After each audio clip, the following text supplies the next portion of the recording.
Hej, witajcie serdecznie na kanale Archeolodzy Hi-Fi. Dzisiaj jestem sam, bez Darka. Darek ma, myślę, misję od Boga. Myślę, że mam misję. A cóż, tak mnie naszła ochota, żeby dokończyć te literki. Chyba w tym roku już nie damy, aczkolwiek nie mówię jeszcze ostatniego słowa. I dobieramy się do Nada. Nad się nada. Przyznam się szczerze, że o tej marce troszeczkę mniej wiem. Nigdy jakoś tak nie szukałem jej za bardzo. No ale cóż, trzeba nadrobić troszeczkę zaległości. Tutaj mamy Protona, jak nada. Trochę z Sansui, trochę z Nordmende. Niechaj będzie, że to nad jest. Dobra. Cena jest według najniższej, więc tutaj będą różne cuda. 290 zł. Model 6325. Z tymi nadami jest ten problem, że one wszystkie są bardzo podobne. To znaczy są stare nady. Akurat ostatnio miałem okazję się przekonać, że coś takiego jest. I one są przepiękne. Jestem ciekaw, czy to trafimy. No tutaj na przykład... No, chciałem powiedzieć, że coś zobaczymy, ale za dużo nie zobaczymy. Natomiast tak, fakt. 290 zł za magnetofon, który jest w ładnym stanie, jak widzicie. Jakąś tam funkcję pewnie posiada. Dolby BC, Playtrim, no okej. Tutaj mamy Kara. Jak tam w historii magnetofonu słuchaliście, to każdy nawet miał coś ciekawego takiego w sobie, co odbiegało troszeczkę od innych. Ten tutaj jest całkiem przyjemny. Być może to jest gratka, żeby spróbować właśnie czegoś nowego. Niekoniecznie chciałem powiedzieć z najwyższej półki, no nie, żeby spróbować coś nowego. No widzicie, cena od najniższej, ale i tak słowo nady jest pewnie tutaj wkleszczone gdzie indziej. Sorry, zerknę sobie tego Philipsa, 300 zł. Ten Philips chyba, jak dobrze kojarzę, to trzymam go na biurku rozłożonego, wymieniam paski właśnie przy nim. Ten Philips, wiem, że miał być o nadzie. Ten Philips tutaj to jest Philips, który chyba był najdroższym Philipsem w historii, to znaczy najbardziej się do niego przyłożyli. To, co jest w środku, jak to jest zbudowane, tutaj cały zestaw napędowy jest no, po prostu modułowy, to się otwiera jak klapę w bagażniku, mamy nawet specjalną podpórkę tutaj zintegrowaną, mamy timer programowalny, mamy wzmacniacz, mamy głośniki, ogólnie za 300 zł. Jeśli nie szukacie tak zwanego uszatka na duże szpule, to jest coś, na co warto zwrócić uwagę, bo w tej kwocie to jest chyba jeden z takich sensowniejszych magnetofonów. Oczywiście można było jakieś Uchera poszukać, tak będę mówił po polsku bardziej rzeczywiście. Uchera poszukać, natomiast tu mogę polecić Philipsa. Tak, i wracamy do nada, bo mówiłem, że stare nady są piękne. I proszę, tu macie naprawdę piękny sprzęt tej marki. Ja, że pan ją lubi, bo poniżej jest drugi nad, którego już raczej nie sprzedaje. 340 zł. Częściowo sprawny, w lewo odtwarza.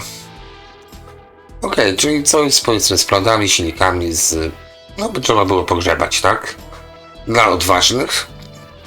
Natomiast w tej kwocie no, nie wiem, to chyba brud jest, tak? Ciężko powiedzieć, te bramki takie białe. No ale, no to jest piękny klasyk. Duży, piękny klasyk z pięknymi wychyłami. Jeśli szukacie też wychyłu, możecie śmiało brać, to myślę... No zapłacicie być może za serwis, jeśli sami nie będziecie chcieli. To bramki mnie trochę zastanawiają. No nic, nie będę rozkminać tutaj robił na ten temat. No nie ma tutaj wielkich rzeczy. Jest leżąca kaseta z lusterkiem. Proszę, tutaj macie lusterko. DDR. To jest dobre. Zawsze musieli coś dowalić. Takiego, że ciężko rozszyfrować skrót od tego, jaką tą funkcję posiada. Ale okej. Powiem wam, świetny magnetofon za 340 zł. Myślę, że spokojnie mógłbym na tą łapkę położyć. Przepraszam, tu są magnetofony. Przeskoczyłem za daleko. Tutaj Sony. Według ceny zrobiłem. 61, 63, no i widzicie, 3 magnetofony nadal, które zobaczymy sobie za chwilę. I wszystkie są do siebie podobne i cenowo też, czyli granica 400 zł. Myślę, że jeśli w tej cenie byśmy dopadli coś 3-głowicowego, no to już by był sztos. Na razie wykrywa tamten poprzedni, mimo wszystko. Tutaj o Nadzie by można by powiedzieć to samo co o Braunie. Nie wszystkim się podoba i tym, którym to się nie podoba, pewnie jest zdecydowanie więcej. Jest to tak zwany design industrialny, bym powiedział, czyli minimalna forma, przyciski tam gdzie powinny być, chociaż tutaj troszeczkę dziwnie, bo pionowo ułożone, ale pewnie po to, żeby zachować powiedzmy jakąś tam wysokość optymalną tego urządzenia. No i chyba Dolby BC z takich rzeczy, które powiedzmy można by wykonać po angielsku, a po polsku powiem dodatkami nazwać. Zdjęcia wyjątkowo nienachalne, tutaj już zdecydowanie lepiej. Tego chyba mieliśmy, tak, mieliśmy go przed chwilą. Jak widać są szanowane te magnetofony, bo jednak nie ma. Drugi taki magnetofon i nie ma się do czego doczepić. I tutaj też znowu 400 zł. Prostota. No takie zbliżenia to mogą być, no. Boston, Londyn. A gdzie wyprodukowane? To już teraz jestem zaciekawiony. Made in... O, mamy to. Mamy. Mamy? Made in China. No proszę. Na dzikich szpilkach wyprodukowany. Bardzo ładny, bardzo. I to też następny NAD, który po prostu różni się pewnie paroma rzeczami, tudzież ułożeniem. Zobaczmy sobie z bliska to maleństwo. 400 zł. Overload. Patrzcie, nie VW, tylko Overload. Dolby BC, Play Trim, Balance. To Play Trim to było chyba, o ile dobrze pamiętam, jakby podbicie takiej brightness, jeśli chodzi o tony wysokie. Jak chcecie, to bez hamstwa, ale mnie poprawcie. A z hamstwem to mówię po prostu na niektórych, co wy się nie tracie, bo coś tam po prostu wychodzi. Dobra, nie będę mówił dalej. Hitachi, no Hitachi bym zajrzał. Ale dobra, trzymamy się. Musimy zmieścić się w naszym minimalnym czasie, czyli 1,5–2 godzinki. Zobaczmy. Wzmacniacz. Oczywiście wybrałem magnetofony, więc dlaczego by nie wzmacniacz od razu nam walnąć tutaj? 700 zł, więc tutaj ciekawy jestem, jakie są te droższe magnetofony nadal.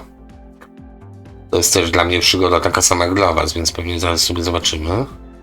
No, zdjęcia takie wymagałoby troszeczkę zabawy. Tribal chyba mamy zakresy tutaj tribal do regulacji, co jest akurat fajne. Okej, całkiem fajnie to wygląda, całkiem. Szczególnie ta część tutaj tego wzmacniacza. Wiem, że mamy kasety. Bass EQ, czy mamy co? 250 za kolumn, 120 i 50 Hz regulacja, 2 zestawy kolumn. Elegancko. Bypass, czyli możemy wyłączyć, jak już sobie tą gałkę ustawimy, możemy wyłączyć regulację i zobaczyć, jak to jest w strajcie. 12, 6 i 3 kHz. 3 kHz to jest tak tony średnie, bym powiedział. No okej, za 700 zł. Jeśli ktoś nie szuka czegoś wybitnie oczojebnego, takiego, że po prostu wszystkim waszym gościom idą gały z orbit, bo macie coś bardziej lśniącego od nich, no to fajny wzmacniacz, kurczę, no słucham. Te rotele. Z tym nadem jest ten problem, że słowo nad może być niestety tutaj interpretowane przez tą wyszukiwarkę. Tutaj mamy monitor z pan już zamieni, czyli to jest chyba ostatni, tak, czyli tego magnetofonu było zadziwiająco mało. MPX, Bass Biosfa, Play Trim, no, Car, Dolby BC, tutaj cała wieżyczka, ojej, ładnie to wygląda w wieżyczce. Natomiast mnie interesuje, bo to jest serii Monitors. Miałem nadzieję, że to jest ten 3 głowica, ale chyba nie. No niestety. Bywa i tak, że trzeciej głowicy nie ma. Musi nam starczyć to, co jest. Ładnie to w zestawie wygląda. Dobra, czyli z tej serii nam tutaj wygrały nawet nie te Made in China, tylko zdecydowanie ten za 340 zł. Myślę, że te plamki to można by było się właściciela, czy to jakiś kurz był, czy po prostu tak zdjęcie poszło, natomiast wygląda super. On też był pod inną marką angielską i ten wygląda zdecydowanie lepiej. No lata 70 się kłaniają. Dobra. Wracamy. TC1000. Wanted przez V. To już z ciekawości zobaczę, co to znaczy Wanted przez V. poczekaj. Zaczekajcie, to już takie szybko znika sport, ali ofert.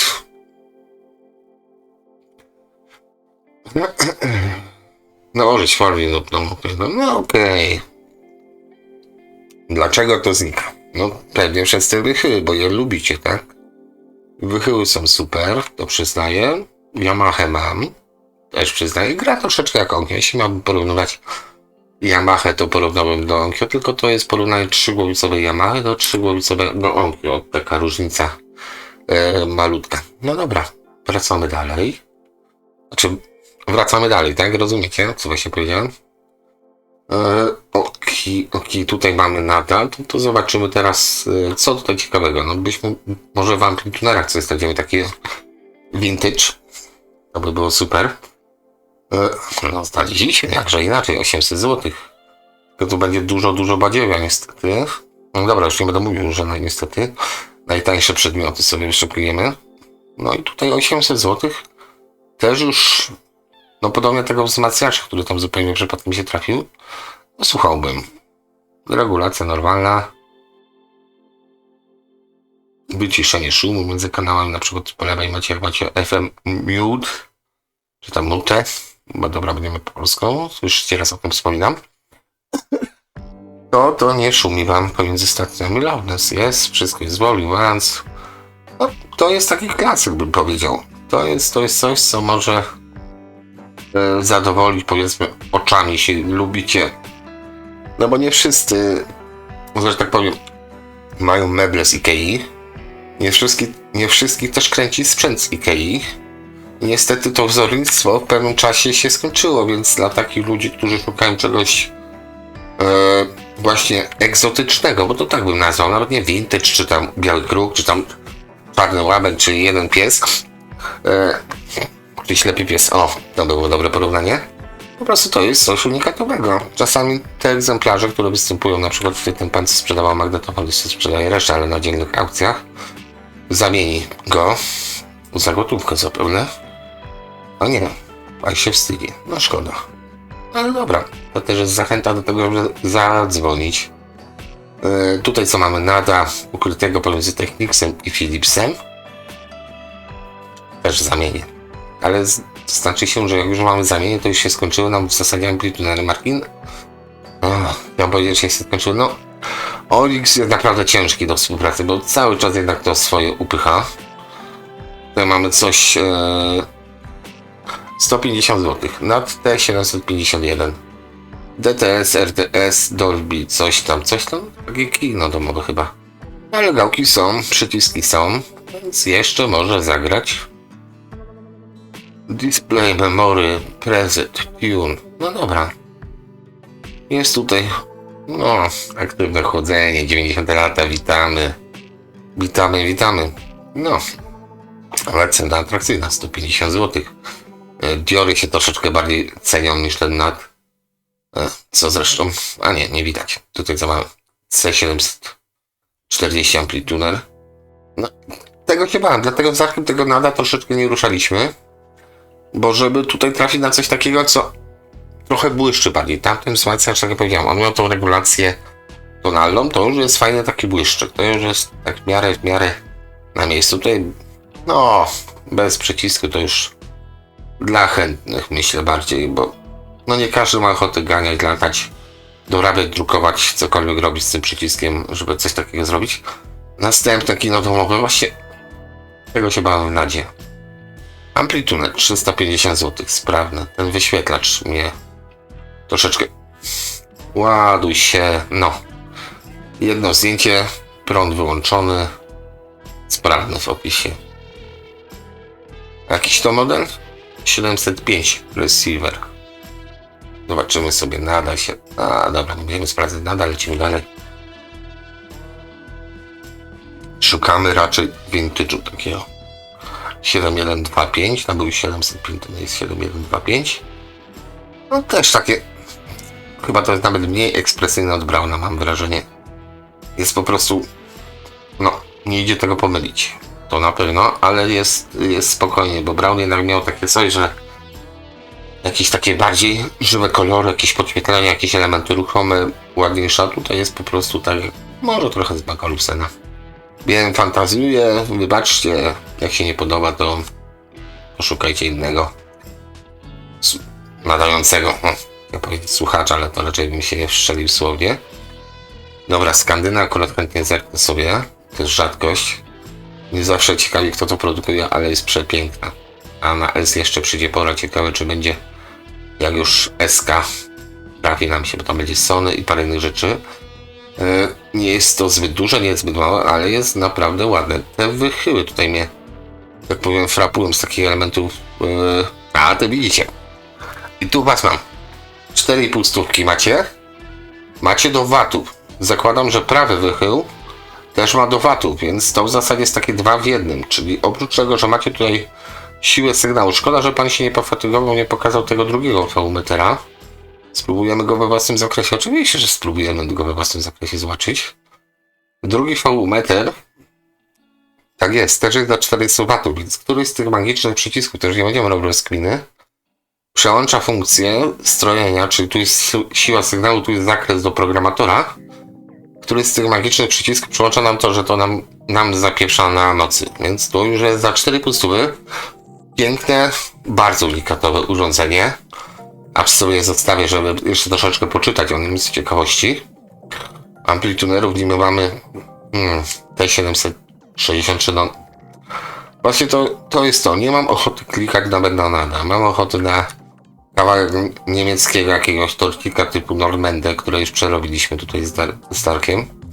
A tego niestety nie ma. Nad 7020. 500 zł. Okej. No i wszystko jest bardzo, bardzo, bardzo niestety zbliżone. Tutaj zakładam po tej gałce po prawej z balansem chyba. To jest pewnie troszeczkę starsze niż te wcześniejsze, które oglądaliśmy tutaj. 10,5. Okej. Oglądam soft clipping, czyli na mnie walił głośniki przy włączaniu. To chyba o to chodzi, jak dobrze pamiętam. Low level loudness, no w zasadzie podstawa, ale duża podstawa. Oj, to jest takie malutkie z frontu się wydaje, a jednak gramofon na to chyba wejdzie. Dalej znowu mamy rekin domowych troszeczkę bardziej. 550 zł te nady, no z nadów jest co wybierać. Póki co, jeśli chodzi o te konstrukcje, no BTSX nam się tutaj ładnie zaplątał, 450. Niski model, bo niski, a zerknijmy, to jest takie moje przeglądanie tego nada, więc trzeba sobie troszeczkę właśnie takimi smakołykami na kefach ładnych umilić to. Tutaj przy tym bym się zastanowił i sprawdził przede wszystkim, czy nie jest na STK, bo któreś z te SX-y miały STK końcówki. Ja się osobiście ich troszeczkę boję, bo jak to wam wykliczy się, to no cóż, no to będziecie mieli opcję kupić Chińczyka. A z Chińczykiem jest to, że Chińczyk bardzo dobrze udaje produkt oryginalny za, powiedzmy, tą samą cenę, bo tego też nie udają Chińczycy. Natomiast na własnej skórze dawno temu się przekonałem, że kupowanie chińskich zamienników, moglibyśmy to tak kolokwialnie nazwać, no kończy się tym, że kupujemy następny chiński zamiennik, tylko tym razem troszeczkę bardziej wytrzymały prądowo, modląc się o to, żeby to nie pierdzielnęło, nie wybuchło. Och, znowu brak ząbka, mono. Trochę boli, bo to jest taki amplituda. Widać, że nad. No, ewentualnie można było z Technicsem. Dobra, żartuję.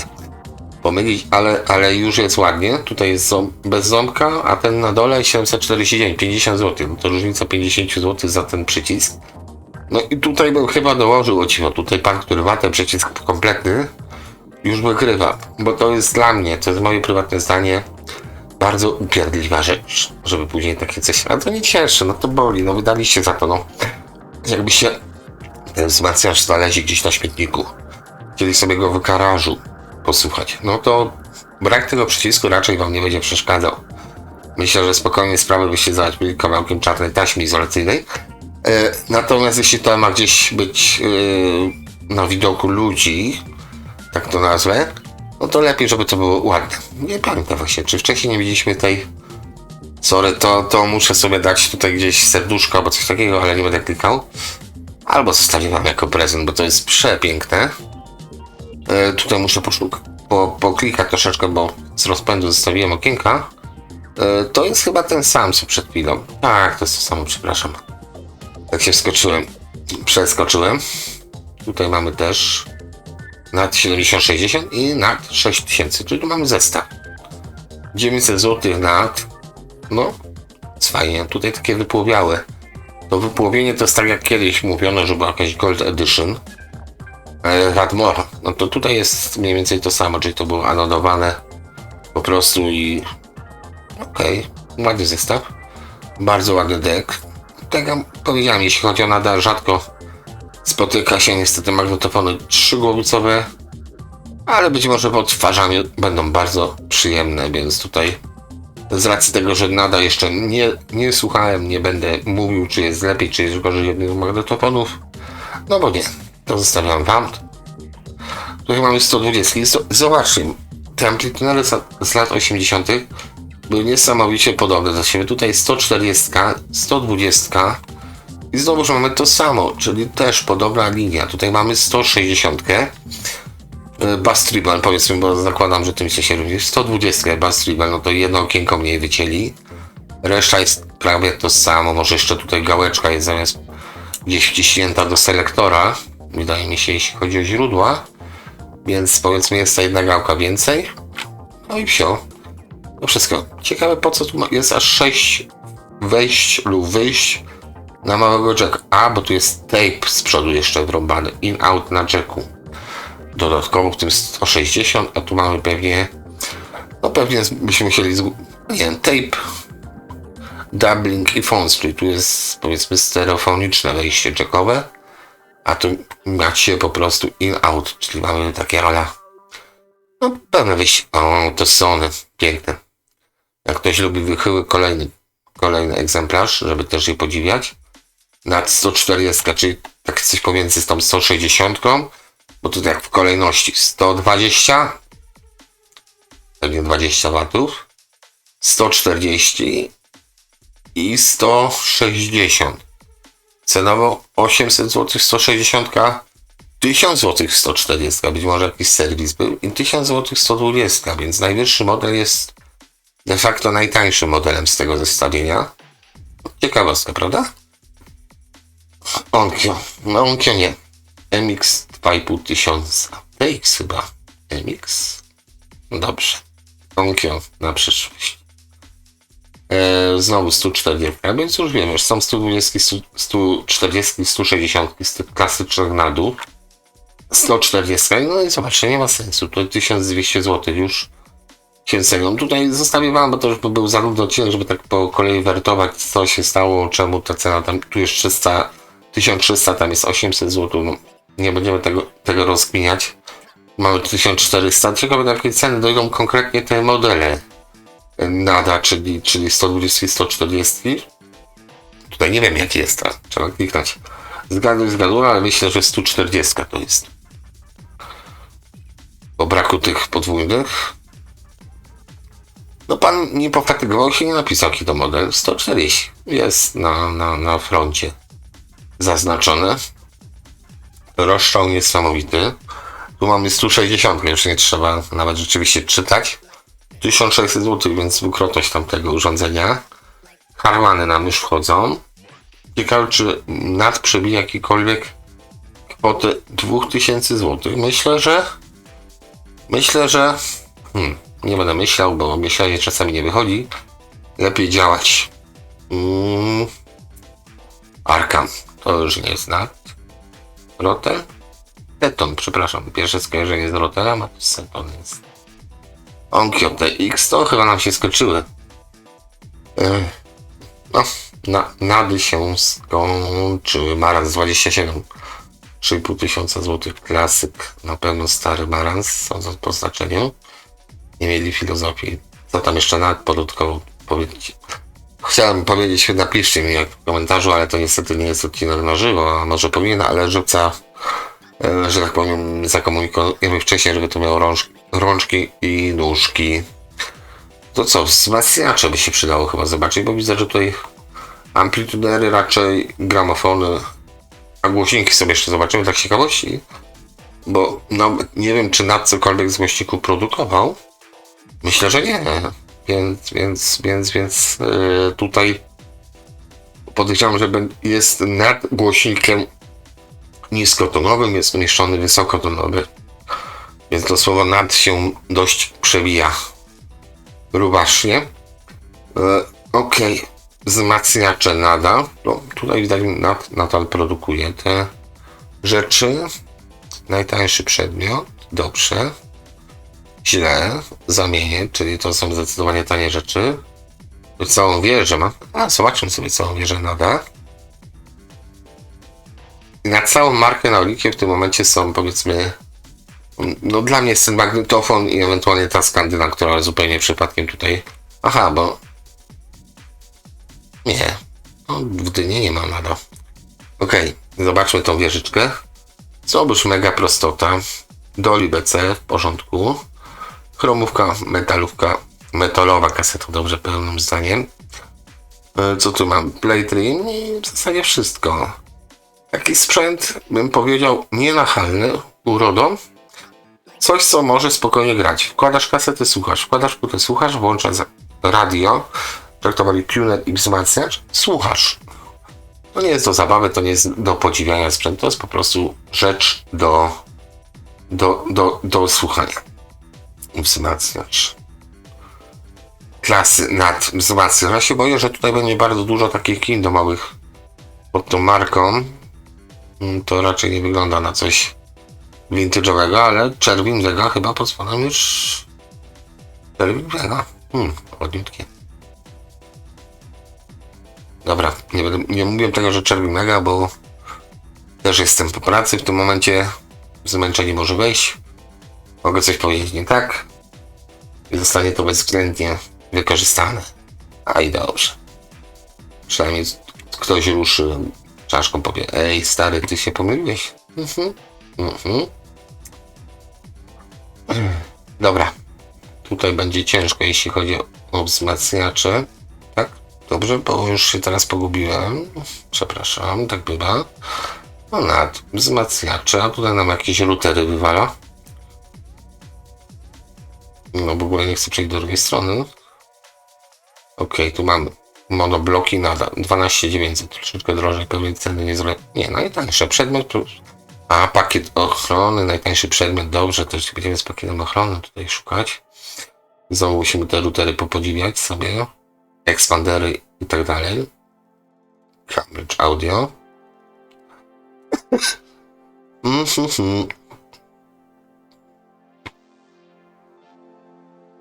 Wzmacniacz NAT. No i tak skończył NAT. W sumie jakby ktoś mi powiedział, że to jest wzmacniacz ze streamerem HDMI, mamy wszystko, więc w zasadzie takie maleństwo bym powiedział. Dobra, ładna rzecz. Streamer pewnie wszystko w jednym, więc spoko. Nie czepiam się, ale też to nie jest rzecz archeologiczna. Może będzie, jeśli wytrzyma za lat 30. Póki co, no niestety, raczej się nie nadaje do tego, żeby cokolwiek więcej tu powiedzieć. Znowu 140. Tutaj jest. Już widzicie? 120, 140, 160 lat. Przyciski. Tutaj miałbym ochotę po prostu kliknąć od ceny najwyższej dla odmiany. Prosty NAT. Tutaj ciężko nawet na to, że tak powiem, klikać, bo szkoda mi mojego czasu i troszeczkę waszego. O, Monacor. A Monacora sobie zobaczymy. Monacor, ale to będzie tak, mikrofony 3, więc raczej... No dobra, upewnijmy się, jakie tam kolumny. Jedną możemy podpiąć. Jedną. Dobra, to zamykamy. To wieżyczkę też i spróbuję coś jeszcze znaleźć z tej marki. Dla odmiany coś niebrązowego. 350 zł.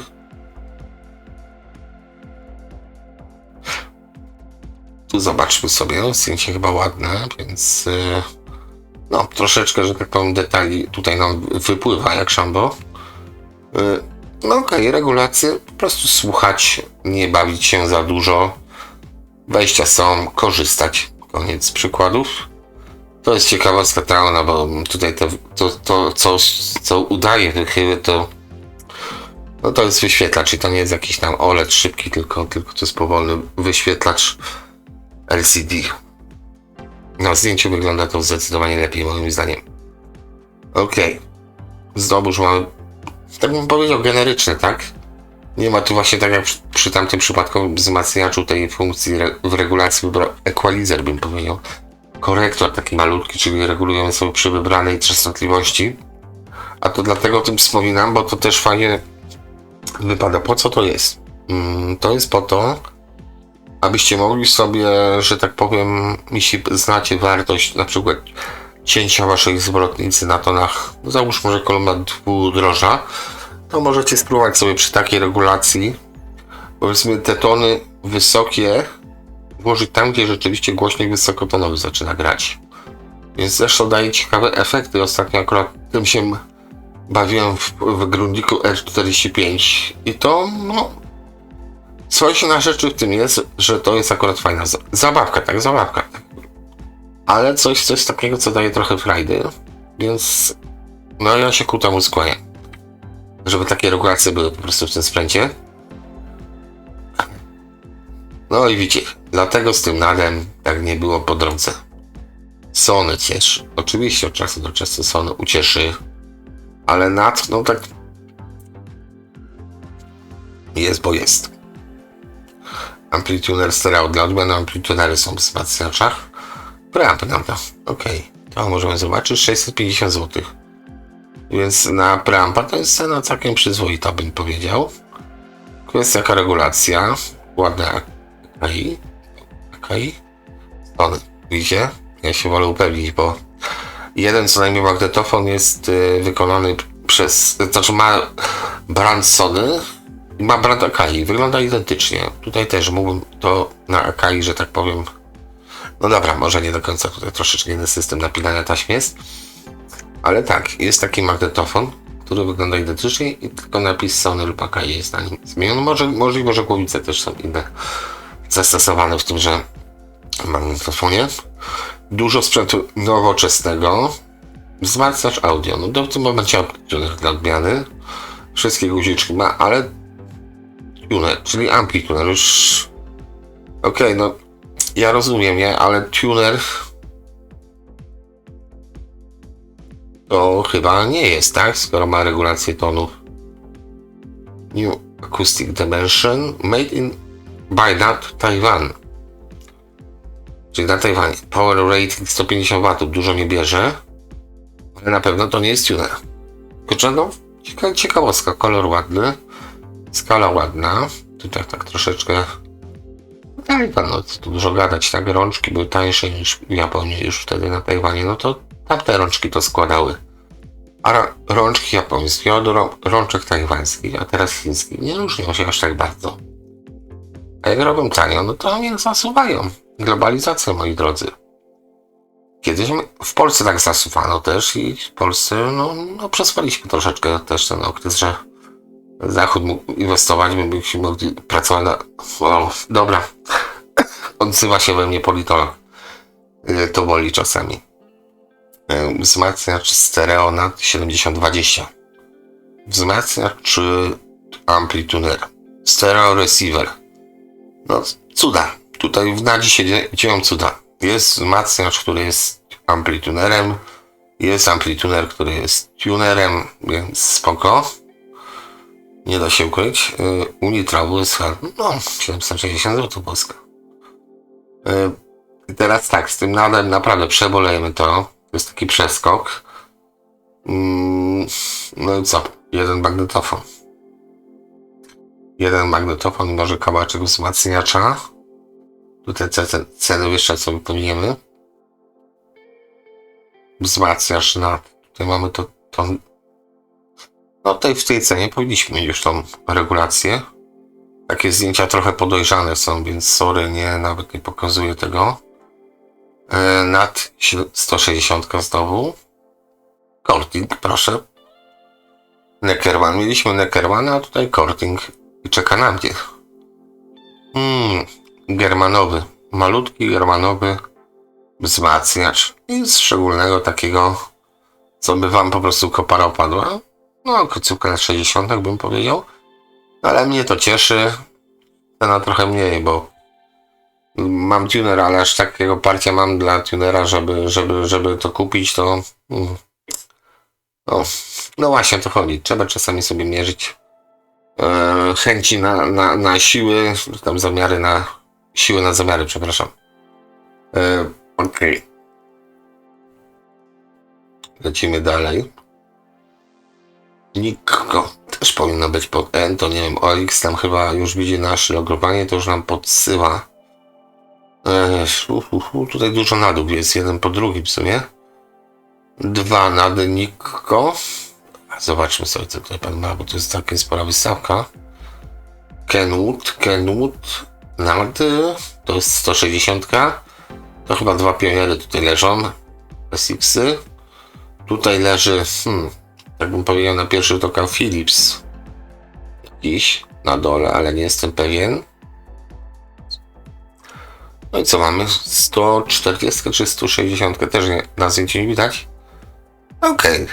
Taka kolekcja. Pan sobie kolekcję, że tak powiem, miał. Teraz być może części się pozbywa. Bardzo dobrze.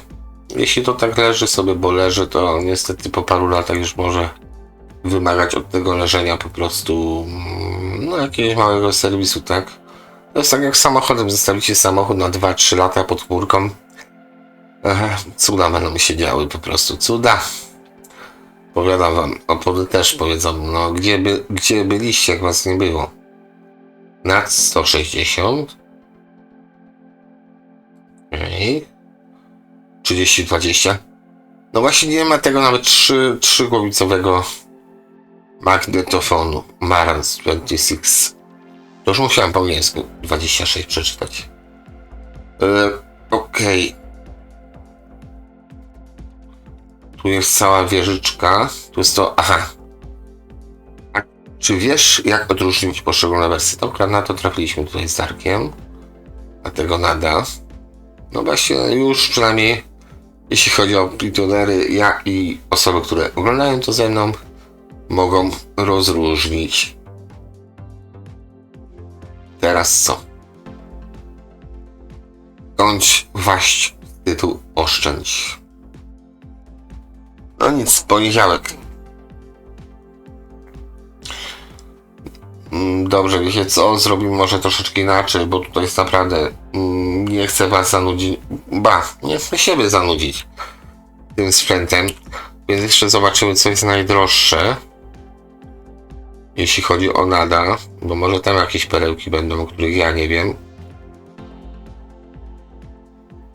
No, Aquaphasar to by stykło. To chyba każdemu z nas by stykło Aquaphasar. Macintosh też by się przydał, ale to zdecydowanie jest nad. Tutaj Granadiery 64 rok też będą fajne. O kolumnach może kiedyś. Kiedy indziej po prostu na kolumny wejdziemy.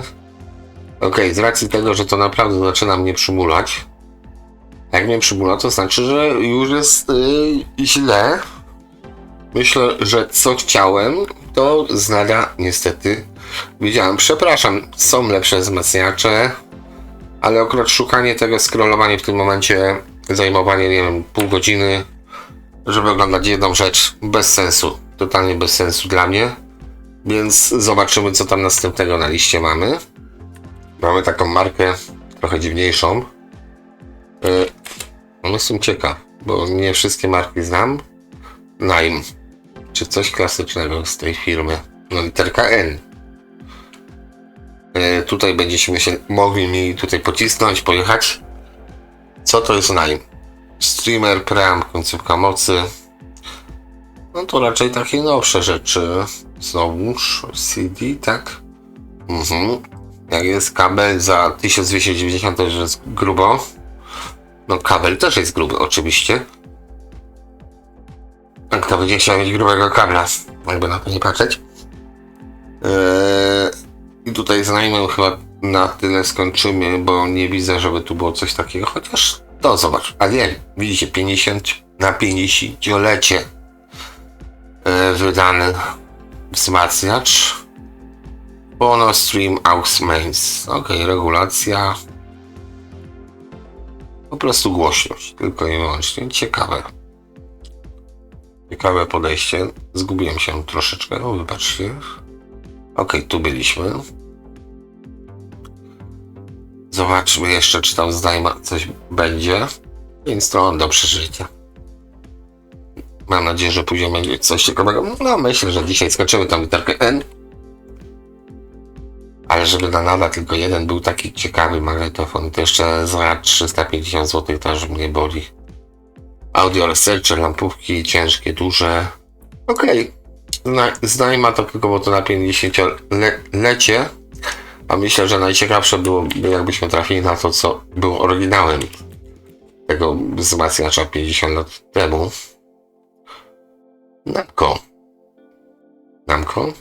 Namco. O, JVC. Japanese Victor Company. Czyli Victor, firma japońska. Namco NSX 690. Oj, tu będę się ślinił pięknie. Jest chrom. No okej. Chciałem powiedzieć chrom. To chrom jest tutaj na wysokotonowym. Ale tu się przyjrzymy, bo są chyba dwa wysokotonowe. Na gałce. Kto mnie będzie poprawiał? Darka nie ma i nie wychodzi. Made in Japan 8 ohmów, max input 120 W, czyli ten peak power. Tutaj się ścigali po prostu 120, przy 120 W w sinusie, to podejrzewam głośnik niskotonowy się wypluwa sam. Natomiast cóż można na pierwszy oka powiedzieć? Okleina, raczej folia, więc tutaj takie udają troszeczkę droższe. Tu pomyliłem głośnik de facto z regulacją. Wyszło mi to nieźle. Kopułeczka, papierowy. Ten głośnik, o dziwo Quadrala, pierwsze moje skarżenia, ale JVC robił takie głośniki na przykład, więc tutaj być może JVC Namco. Te wyglądają dużo ciekawiej, 690 zł. Chyba to też nie są jakieś takie potwory ogromne. Czy to jest kopułka? Mam nadzieję, że to jest kopułka. No to już jest ładnie. Bym powiedział ładnie. Pytanie za 100 punktów, z czym to zagra, tak? Może pewnie nie wiecie. To by trzeba było sprawdzić. Natomiast pewnie jest jakieś takie urządzonko. Dość płaski ten głośnik. Znaczy płaski, takie jest moje wrażenie. Że nie jest to na głębokim koszu. Nie jest tyle jak taki, wiecie, po prostu głęboki. Namco, 7,5 stówki. Tutaj tak marka jednak ktoś tam o tym słyszał. Tutaj designersko poszli dość ostro po skosie. 80 W, więc raczej małe kolumny, bo to jest max input, nie ma peak powera, tylko max input.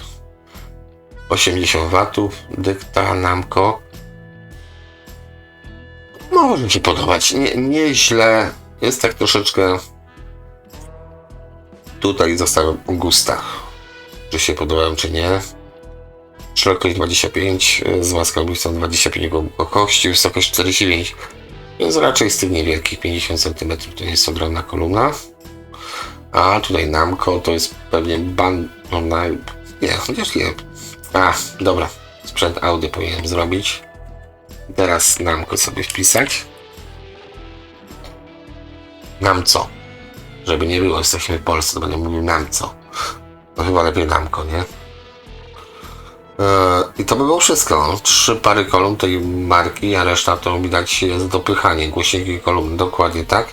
Ale nie, jest jeden amplituner. Tutaj widać. Amplituner Yamaha. A dlaczego Namco? Jak ktoś mi powie. Yamaha, no to już jest artystyczne. To też jest artystyczne. To jest jeszcze bardziej, nie wiem, takie zacięcie pan miał chyba. Lub pani. Pan Adam. Ale na dole co mam? Music Air, czyli taką amerykańską markę, ten amplituner. Na dole. No okej. No to z Namco poszło nam szybko. Teraz Przynajmniej kolumny były, troszeczkę się rozbudziłem. Nil. I Nila nie mamy nic. Nic w kategorii. No znowu amplitunery. No sprzęt audio prosiłem, tak? To jest. Nie wiem, czy to jest tak trudno zrobić wyszukiwarkę, która po prostu robi to, co chce. Nie wiem, wpisuje nazwę, której nie ma w ofercie, no to piszesz. Nie ma. A tutaj Olix mnie pyta łaskawie, szukasz marki Nilem. Być może chodzi ci o kask na krosówkę. Ogólnie mówiąc na motocykl. No nie. Akurat nie. Nie o to mi chodziło. Widać, sztuczna inteligencja tutaj jeszcze nie dotarła. Chociaż Unia Europejska chyba zabroniła używania sztucznej inteligencji. Czy to dobrze? Oby tak było. Głośniki NEC. To też jest taka marka. No, to może być ciekawie, bo NEC robił też tam parę rzeczy, przepraszam. O, teraz dla zmiany NAD wyskoczył, bo why not? Ale dobra, NADa sobie też zobaczymy.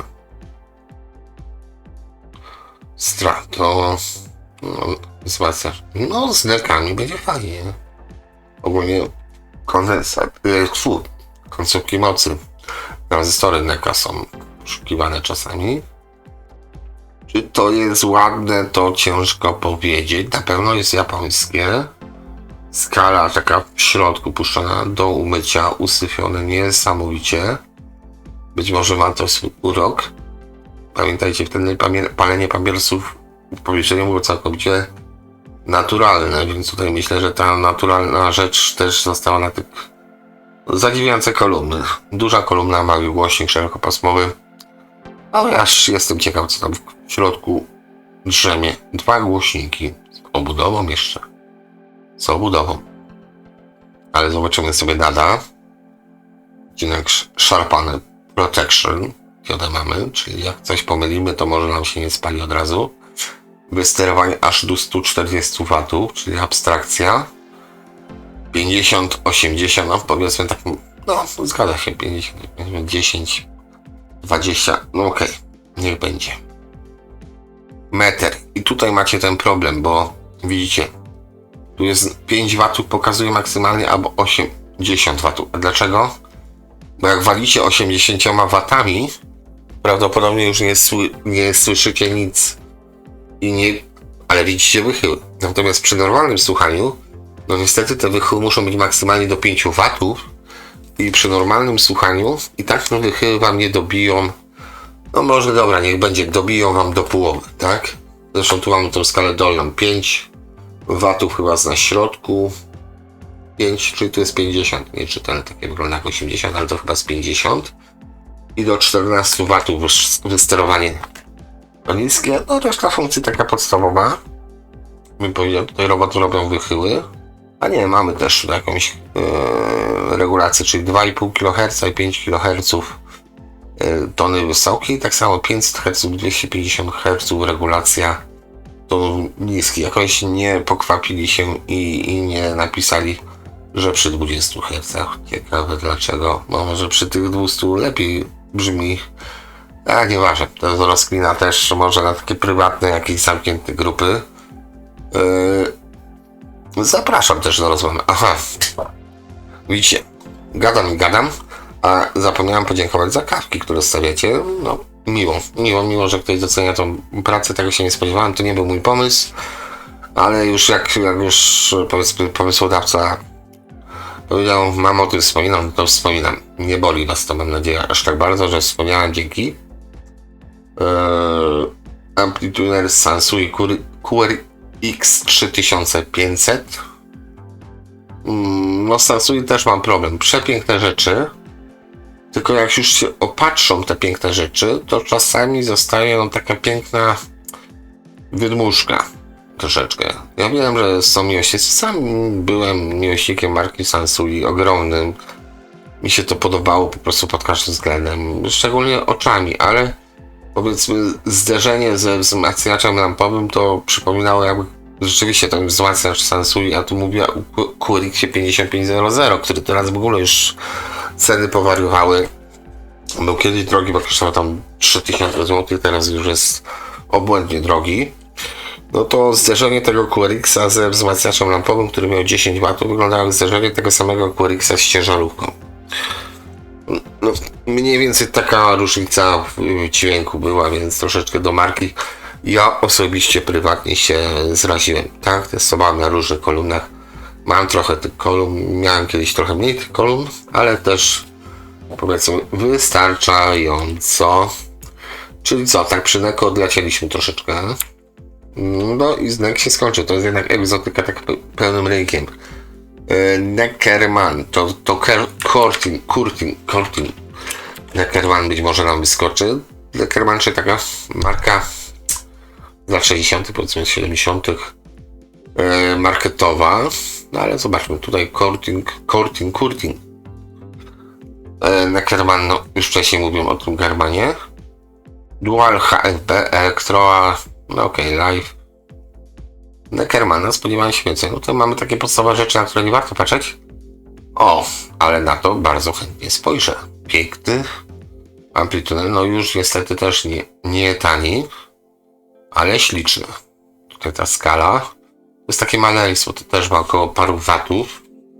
To nie jest nic, co wam urwie głowę, aczkolwiek, chociaż, sorry, widzę tu, co wam mówiłem, to nie jest maleństwo.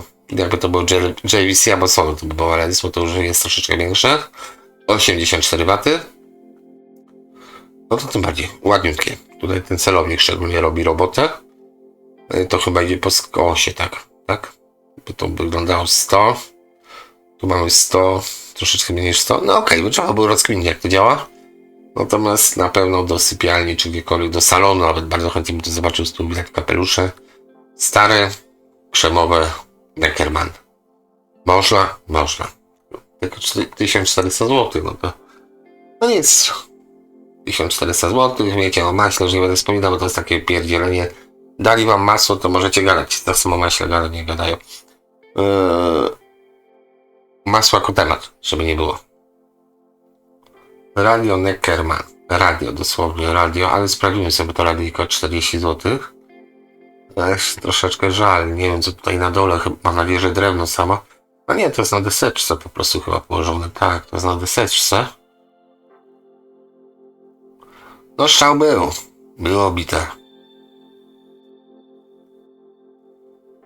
Gdzie takie radio można było umieścić? No w kuchni, w garażu, żeby uminało wam sprzątaniem, tłuczaniem młotkiem. Nada się. Poza tym to wygląda troszeczkę, teraz jak się przyjrzałem, jak taki prościutki telefunken. Zmienili trochę tą skalę dolną na zieloną, troszeczkę może inne przyciski. Natomiast to telefunkena myślę parę części by się zmieściło. 40 zł. Duale, czyli niemieckie. SV80 1500 zł, RT40 germanowe, troszeczkę chyba brakuje chromu na gałkach. O, na to szczerze mówiąc spoglądam. To mnie bardzo ciekawi też. Znaczy ciekawi nie aż tak bardzo, żeby to kupić. Aczkolwiek ciekawi mnie forma tego IT Shaw Lorenza. No, takie niepozorne, dziwne coś bym powiedział. Nie wiem gdzie to umieścić, ale za każdym razem się zatrzymują przy tym. Rotele. No to nie, chyba Neckermana tutaj nie będziemy mieli za dużo jednak. Bo to na ITT TL700. Dobra cena, 500 zł. Jeszcze nie słuchałem moich, przyznam się szczerze. Duale. No to chyba Neckerman dość szybko się wykończył, ale tak łatwo się nie poddam. Music Center to dla zbieraczy powiedzmy. Ciekawa rzecz, tutaj na Audioazylu bodajże Roman bodajże pokazywał to.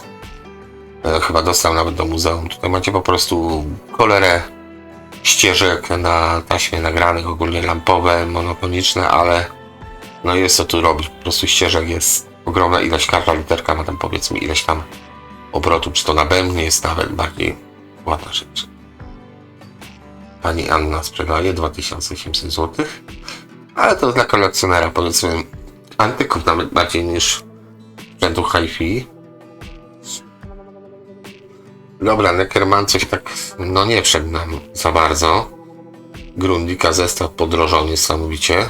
Faktem ten SV2000 to jest dobrze działający wzmacniacz, jeden z lepszych niemieckich, które słyszałem. Ma swoje wady, ale to idzie wyeliminować, więc nie ma co się bać. No ale dobra, Neckermann nam pęknął. Jakoś tak dziwnie poszło. No tak, bo mieliśmy głośniki, kolumny, magnetofon, jeden to był pewnie szpulowy, gramofony i tyle Neckermana. Się rozpędziłem po prostu. Teraz coś nowego na liście, znaczy nowego, dla mnie nowość. Neumann. Tutaj mamy coś? No mamy, ale tutaj widać głównie mikrofony, ciekawe. Z pewnej strony zobaczmy głośniki i kolumny Neumana. Okej, chyba takie nowsze troszeczkę, mam nadzieję, że się mylę. Ceny dobre. Ceny dobre. 12-30 tysięcy. No chyba raczej mikrofony bardziej przemawiają do tego produktu. No ale jak już się znają na robieniu mikrofonu, to no, z kolumnami też sobie potrafię porobić. Teraz taki obiekt bez, więc po niektórych, czyli Nikko. Tego będzie dużo, mam nadzieję. No będzie powiedzmy około 40 aukcji, żeby przejrzeć sobie. STA 7070. Nikko, ciężko to przypiąć do czegoś. Czy to Pionier, czy to Akai, albo po prostu Nikko. Tutaj zajeżdża troszeczkę Pionierem jak dla mnie. No i robotą w drewnie. Do tego jeszcze. No ale powiedzmy jest japońskie. Może się podobać. Może się podobać. 1000 zł, no ocencie sami, czy to wysoka cena, czy niska za amplitudy tego typu. 80-85, czyli teoretycznie no tak, wyższy model, no oczywiście ma dwa wskaźniki, no Pionier wygląda jak Pionier to Nikko. W ciemnym pokoju można się pomylić. Okej, ładne amplitudy, 20 do 20 tysięcy, 45 W w zupełności wystarczające, 90 dB SNA na linii, 12 kg, czyli też swoje waży. Zestaw Nikko TRM 750, FAM 450, 78 rok, czyli de facto można by go przyznać, że to jest powiedzmy odrębny brand, to nie jest czyjś tam pupilek. Tak jak czasami w Europie miało miejsce, że Japończycy po prostu pod europejską marką sprzedawali swoje rzeczy. 75 W. Dużo. Te waty to wszyscy rozumiemy, tak? Czy to jest głośniej? Głośniki nie są ważne, tylko waty. A to wiecie, sobie możecie wsadzić tą informację o tych watach. Jak jest powyżej 10, to oczywiście mówimy między książki na półce. Waty po prostu... Nawet nie głośność, tak? Po prostu możecie ewentualnie tak na upartego można pociągnąć, że lepiej wysteruje kolumny, mocniejszy wzmacniacz. Ale też słabsze kolumny łatwiej spali. Mamy, że 180 zł. Takie małe Nikko, które by aż prosiło się o to, żeby coś do tego dołożyć. Jak byłby tuner, no tutaj z tym wskaźnikiem diodowym sterowanym do 28 W przy 8 ohmach byłby całkiem przyjemne, a tak to powiedzmy takie podstawowe pudełko za 180 zł, które gra jeszcze w miarę wygląda, dlatego troszeczkę jak Diora wygląda Polska. Kaseciaki. Tutaj wiem, że Nikko miało też lepsze wzmacniacze, nie wiem czy tutaj trafimy na te takie no prawie że monstery Nikko. Tutaj też, no to akurat jest coś, z czym mi się Nikko kojarzy. Czyli po prostu podstawowy magnetofon, który ma Dolby. No i na tym byśmy skończyli ekstrawaganckie tego urządzenia. Z racji tego, że poza tym no, dużo więcej rzeczy nie oferuje. No poza tym, że jest ogólnie przyjemnie, że są dwie gałki do regulacji, to jest akurat na duży plus dla tego magnetofonu. Nikko 719 NR 719 400 zł. Poza tym pierwszymi to raczej ceny takie do 500. Ładne boczki drewniane. Tutaj też znowu ciężko to podpiąć do czegoś. No. Trochę JVC, trochę Sansui. Ładny ten panel ze szkła. To akurat przyznaję, to jest ładnie zrobiony amplituner. No, za te pieniążki ładny gramofon w sreberku. by mogło być. Natomiast to są raczej lata 80. sądzę po gałeczkach i całym tym tutaj projekcie. Lata 80., bo pierwsza połowa powiedzmy, raczej nie 70. To jest moje zgadywanie troszeczkę. Nikko 390, ale dobra. Tutaj powiedzmy mamy kolejny złacę za 170 zł. Więc to jest taka marka, która poza wypadkami ma troszeczkę tańsze. Tutaj mamy całą wieżę. Oj, widzicie, mówiłem o tym wzmacniaczu, że tak sputna bez dodatkowych elementów. No i teraz możemy się przyjrzeć dodatkowym elementom. Super. Super, super, super. Tuner. O, cyfrowy niech będzie. Highcom w magnetofonie, ciekawostka. Noise Reduction On, czyli nie mamy Dolby, ale mamy system, który emuluje Dolby, ale jest Highcomem. To jest dla duży plus, bo Highcom to jest taki oczywisty system redukcji szumu.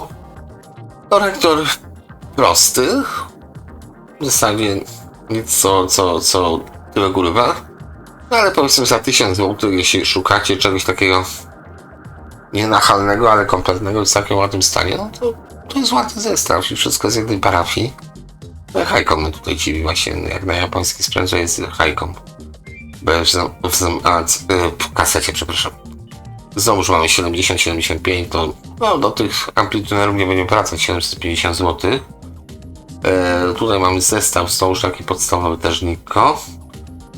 Coś ładnego, wzmacniacz Nikko. No dobrze, no siłą rzeczy.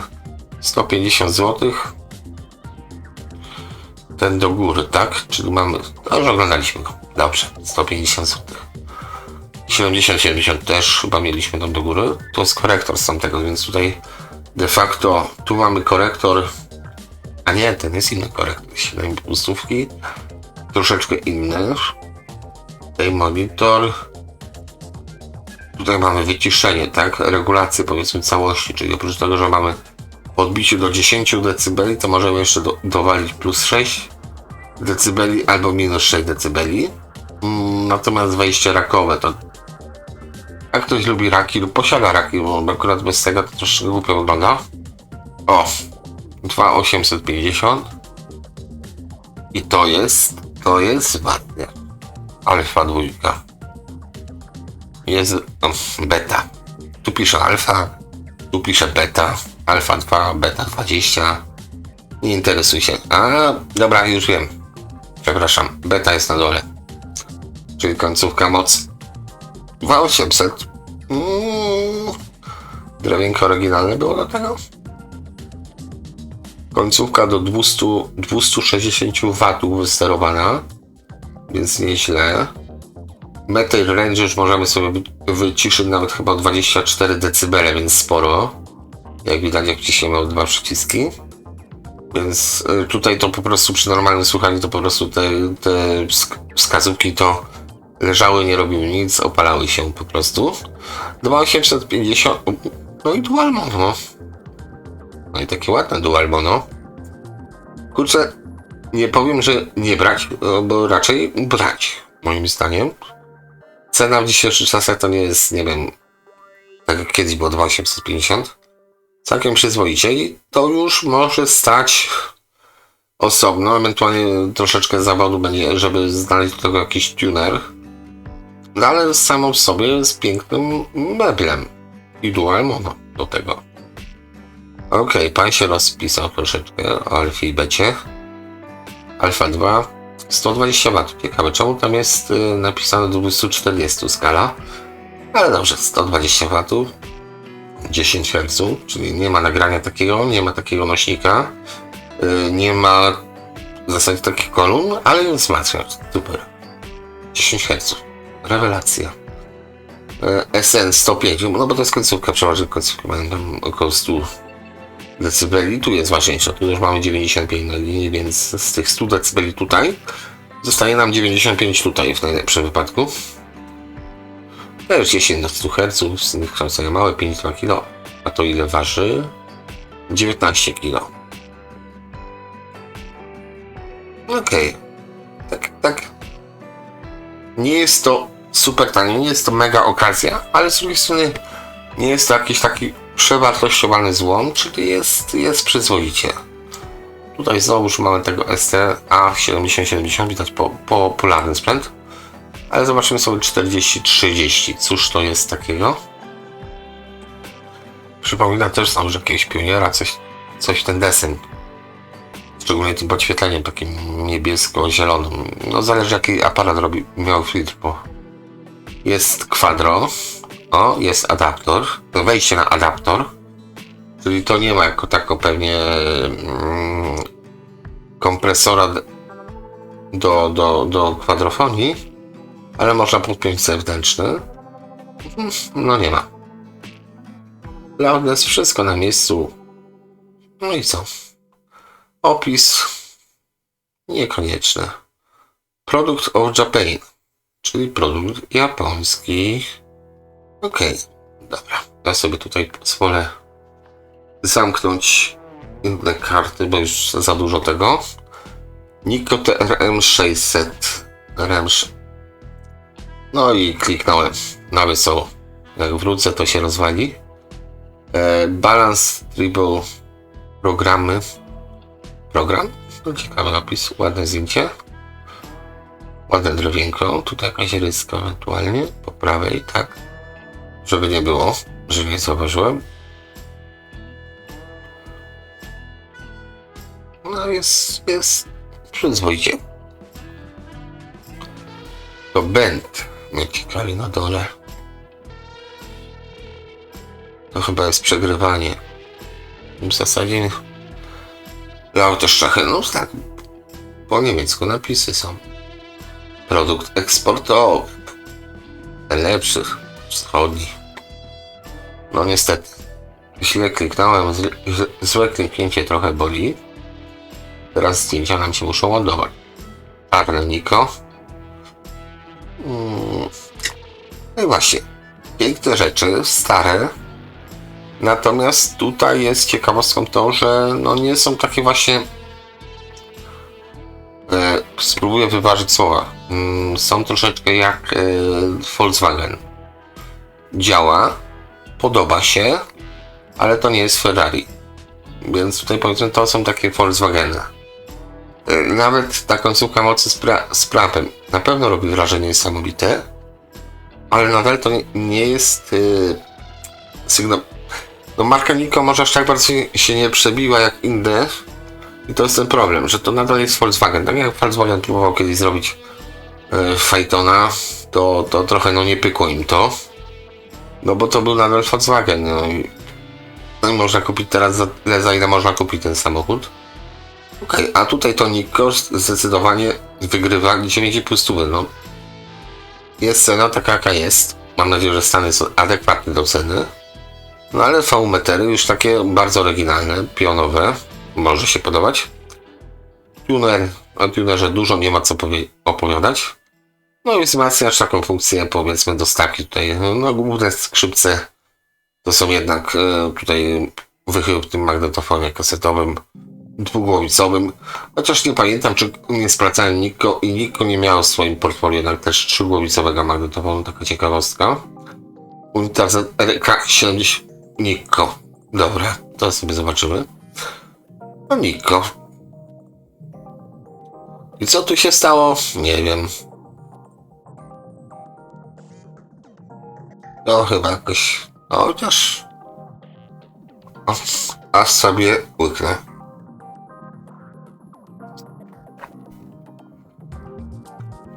Soczek. Okej, to jest ciekawostka. Raczej nikomu by się tego malować napisu nie chciało. Tuner Nikko, to są jeszcze zobaczymy 200 zł. Ładny. Czy tu jest coś więcej? No wiecie, skoro tamten tuner był tamta kaseta była polska, no tutaj tuner ciekawe jakie ma korzenie. To już zostawię wam. Ja już chyba się domyślam, są po tym czerwonych ramkach. Nikko Made in... No właśnie. Gdzie napisano, że to wyprodukowano? Pewnie nigdzie.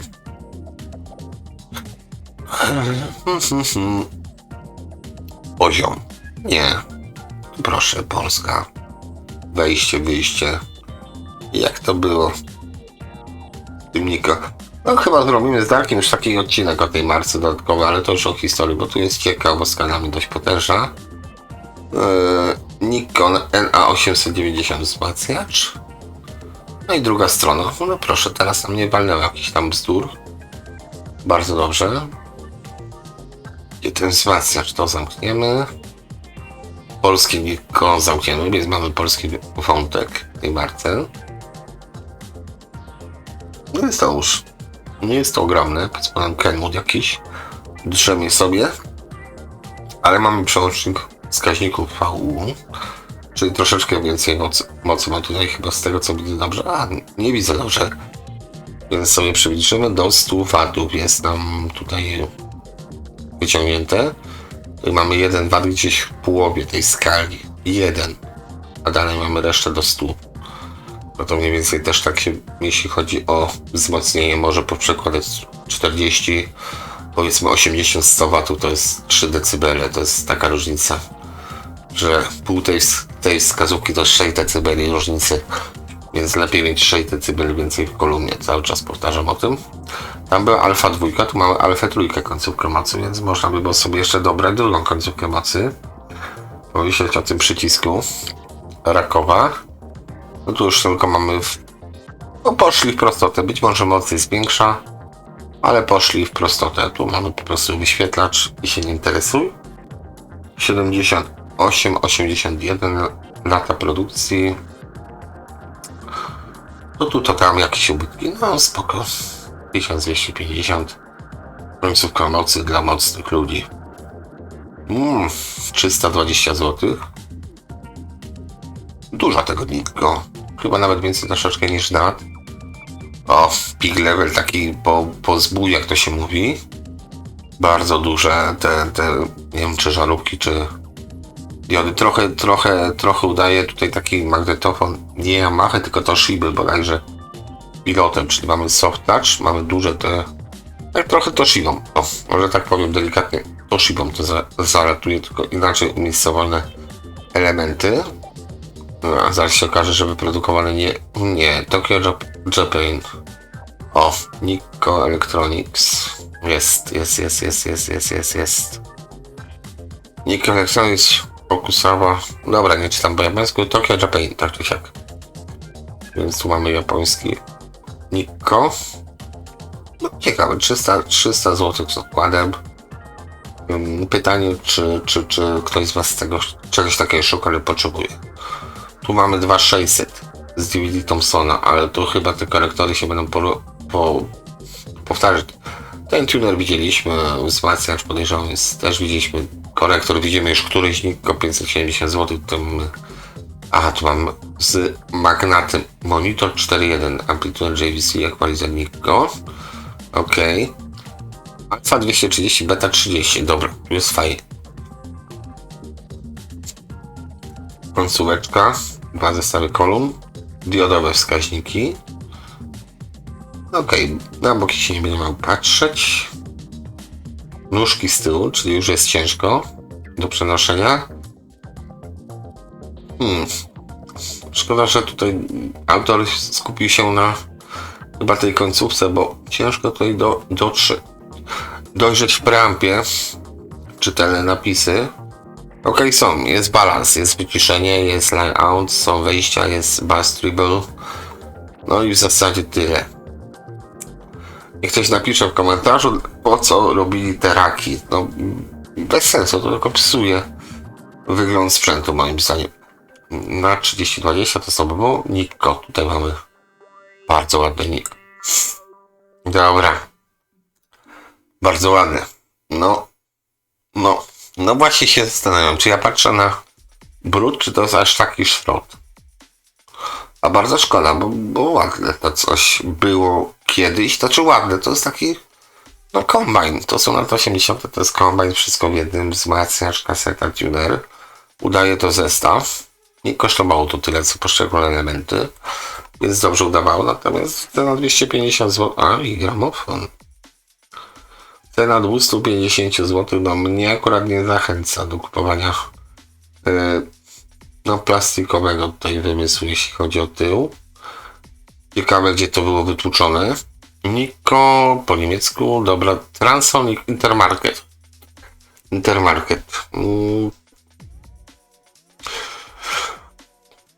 Nie wiem, gdzie jest Transonic Intermarket, ale no nie przyznają się, gdzie to wyprodukowali. No nie była to najwyższa półka, tak czy siak. No i wieża Nikko z 78. 260 zł. Nikko to taka ksywka takiego aktora, który wiadomo gdzie pojechał, wiadomo co robi i chyba Niko? Niko. Nie. No tak, Niko. Okej. Ja sobie przypomniałem, jak on wygląda teraz. Nie mówię o tym sprzęcie. Na aktorze tutaj, no klasyk. To już jest klasyk taki też. Pewnie w otoczeniu innych będzie sprzęt audio.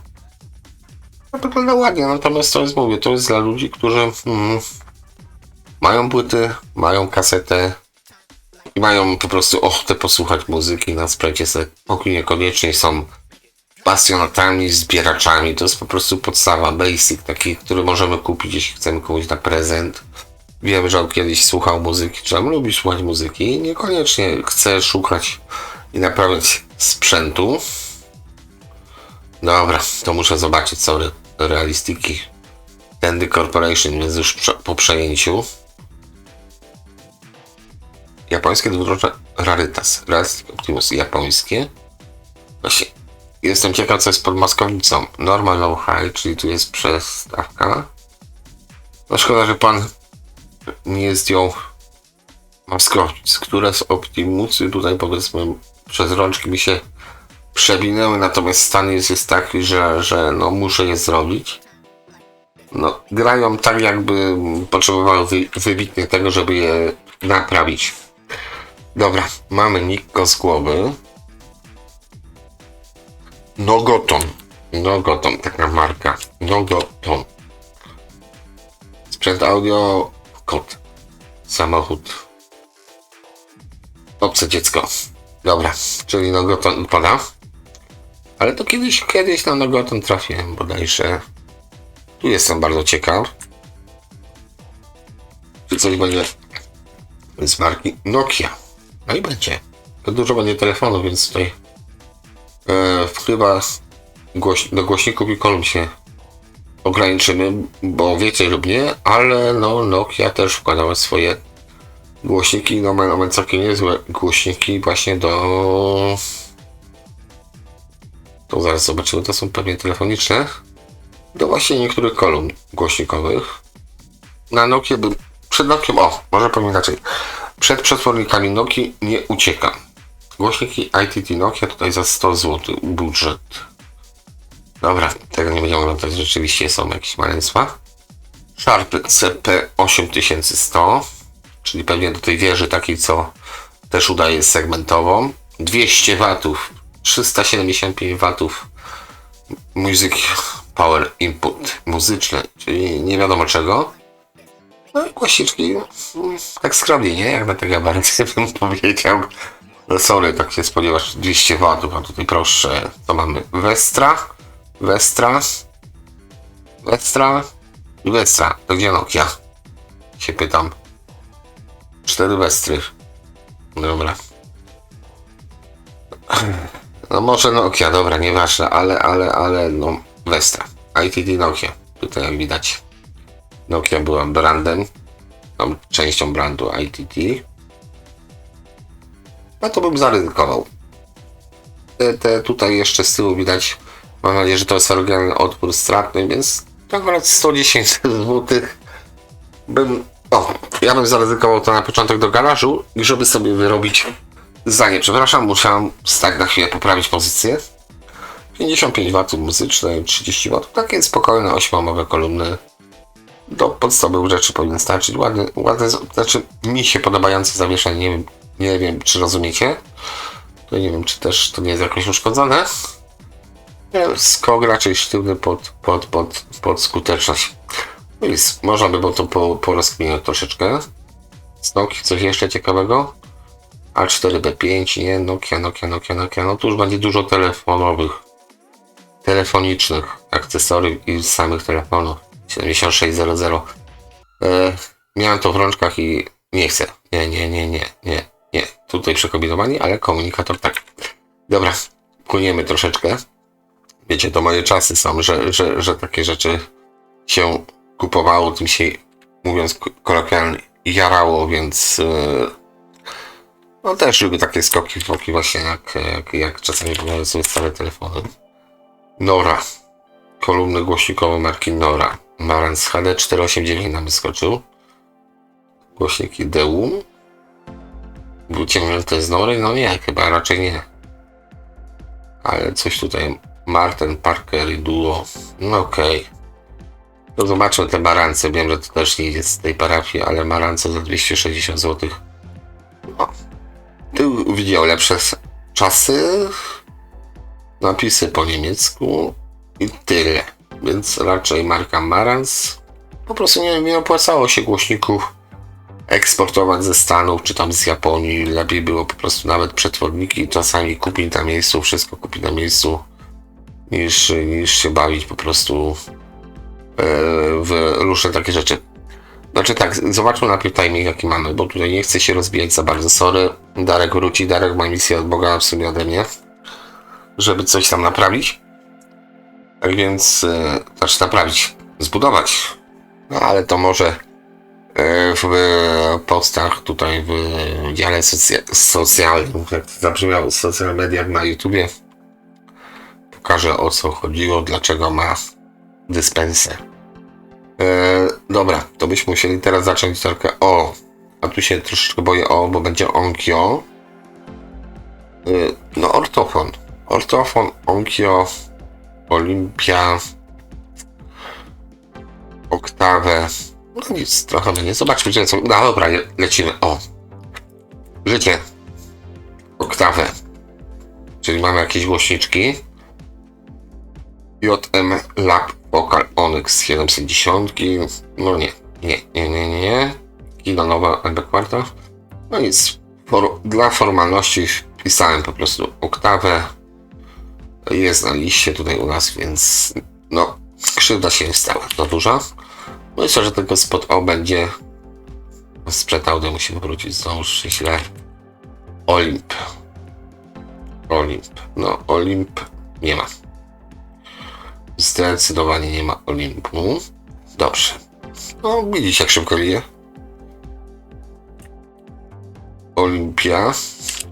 Okej. Partenon musi rządzić. Okej, Olimpia. Zec. Dobra, chrzani, nie przeczytam tego. Zakładam, że chodzi o radio lampowe Olimp. 150 zł, no to jest na pewno vintage. Tutaj nie da rady tego ukryć. Delikatnie szarpnięte przez zęby czasu, nie jeden. Olimpia. Monofoniczne. Ale w środku dużo powietrza, ładne głośniki. I położyłbym na tego. To drugą bym taką Olimpię kupił, żeby mieć te komplety głośników, powiedzmy. Po prostu mi się podobają. Już bym je widział w jakiejś obudowie ciekawej. Okej. Wracamy. To może tak, Onkyo na koniec zostawimy. Omni Sono, taka marka. Pewnie jeszcze parę marek przegapiliśmy, ale no na szczęście nie ma nic w związku z tym. Omni Sono, ortofon. Ortofon będzie wkładki, więc to nie będziemy ryzykować. Okej, no to jedziemy. Teraz zapinamy pasy. Onkyo. To też tak jak ten NATO, którego zaczynaliśmy, mnie troszeczkę to boli, bo będzie w cholerę po prostu nowych rzeczy, takich nudnych rzeczy typu kina domowe, więc może zacznijmy, może 2 razy może powiedziałem.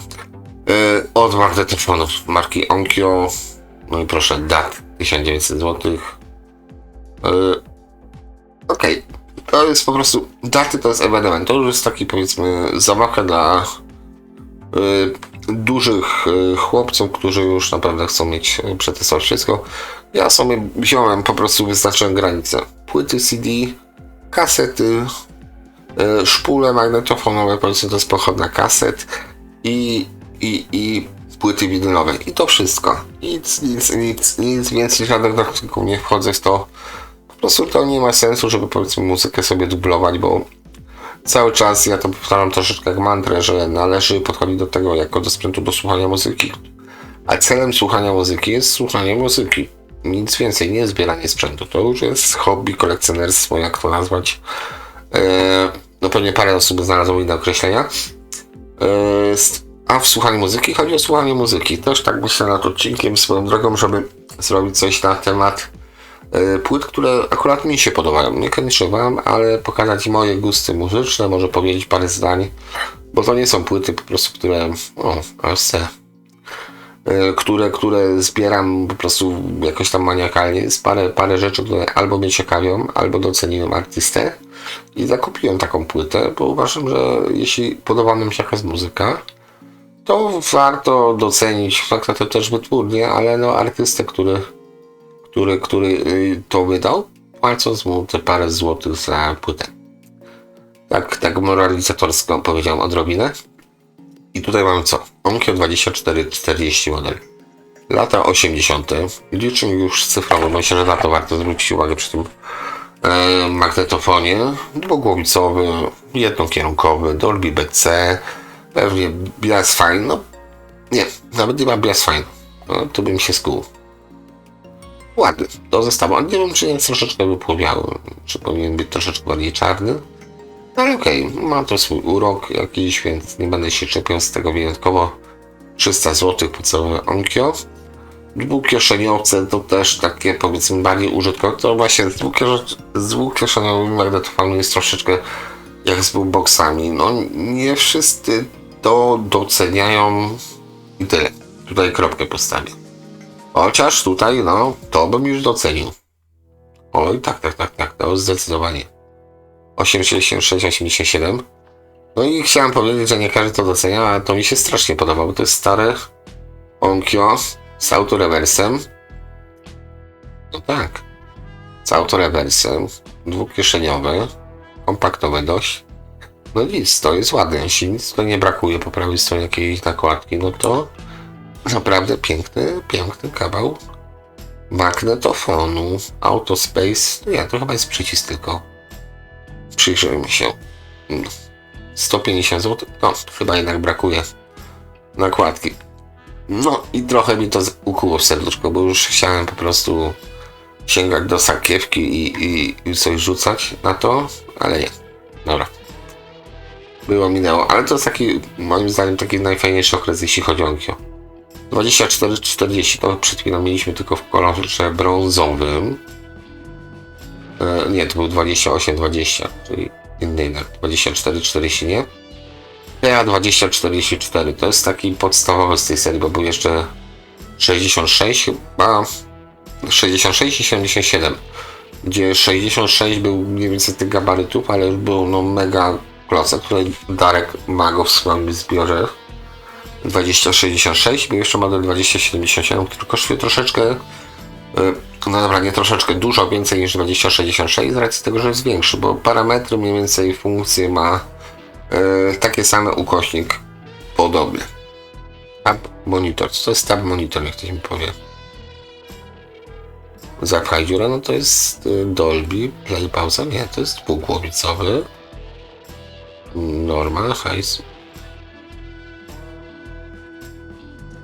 Okej, no taka ciekawostka do rozwiązania też dla was, do czego to służy. Bo to ma, tak, dwie głowice. No więc ciekawostka. To zamykamy niestety. Teraz tak, tutaj mamy nowsze już te dwukieszeniowe, to wam odpuszczę, sobie też odpuszczę. Tu mamy za 400 zł chyba RW 90. Tam był RW 99, prawda? 99. Tak, RW 99, więc teoretycznie. Chociaż z tymi numerami też różnie bywa, nie zawsze 99 jest powyżej 90, po prostu inny okres, inna seria. To też brakuje czegoś? No nie gadajcie. Lubiło wypadać. No tamten był chyba na dużo lepszym stanie nawet. O! I proszę, z tych dwóch powstanie jeden idealny, bo ten ma autospace, ale nie ma do tego drugiej nakładki przycisku. Bądź tu mądry. Więc łącznie z 6 stówek będzie nasza kosztowała przyjemność posiadania TARW 99. To trzeba kupić drugiego nadawcę. Tutaj przegapiłem T, bo tu jest znowu TA2044. A tego sobie zobaczymy, bo to jest najniższy chyba model z tej serii 2022. Więc on też robi tak zwaną biela wersję. Jest tylko tyle, że jest na soft touch. Licznik mechaniczny, tam jakieś żaróweczki położone jeszcze. I to w zasadzie wszystko, jeśli chodzi o ten model magnetofonu.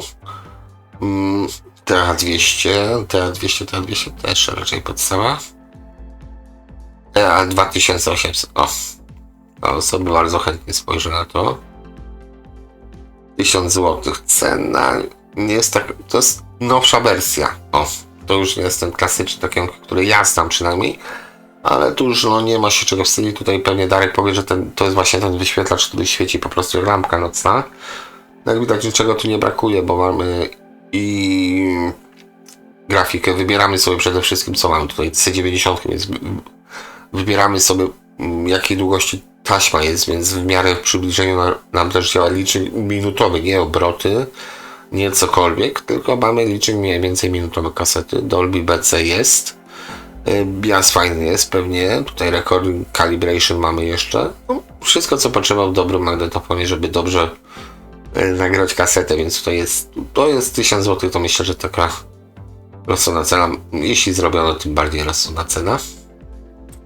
TA2760, tutaj są bardzo podobne klocki do siebie, jeśli chodzi o Onkyo. No, tamten był wyższy.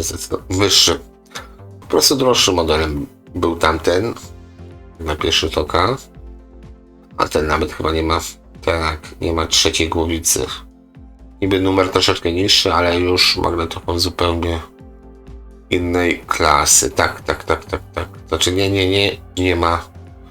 nie ma trzeciej głowicy, więc to jest zwykły, powiedzmy, dwugłowicowy. Jest owszem na 3 silnikach, ale dwugłowicowy magnetofon.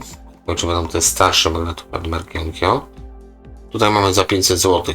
Gratis korektor pewnie by był na dole. Oj, byłby. To zdecydowanie by poszedł bardzo szybciutko. Zestaw Onkyo robi naprawdę piękne rzeczy. Firma Onkyo robiła piękne rzeczy. Tutaj mamy ten sam co przed chwilą, więc nie będziemy oglądać, ale spójrzcie na ten korektor.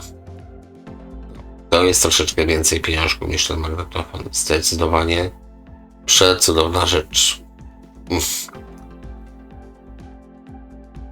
Optycznie oczywiście, żeby nie było. Onkyo TA600.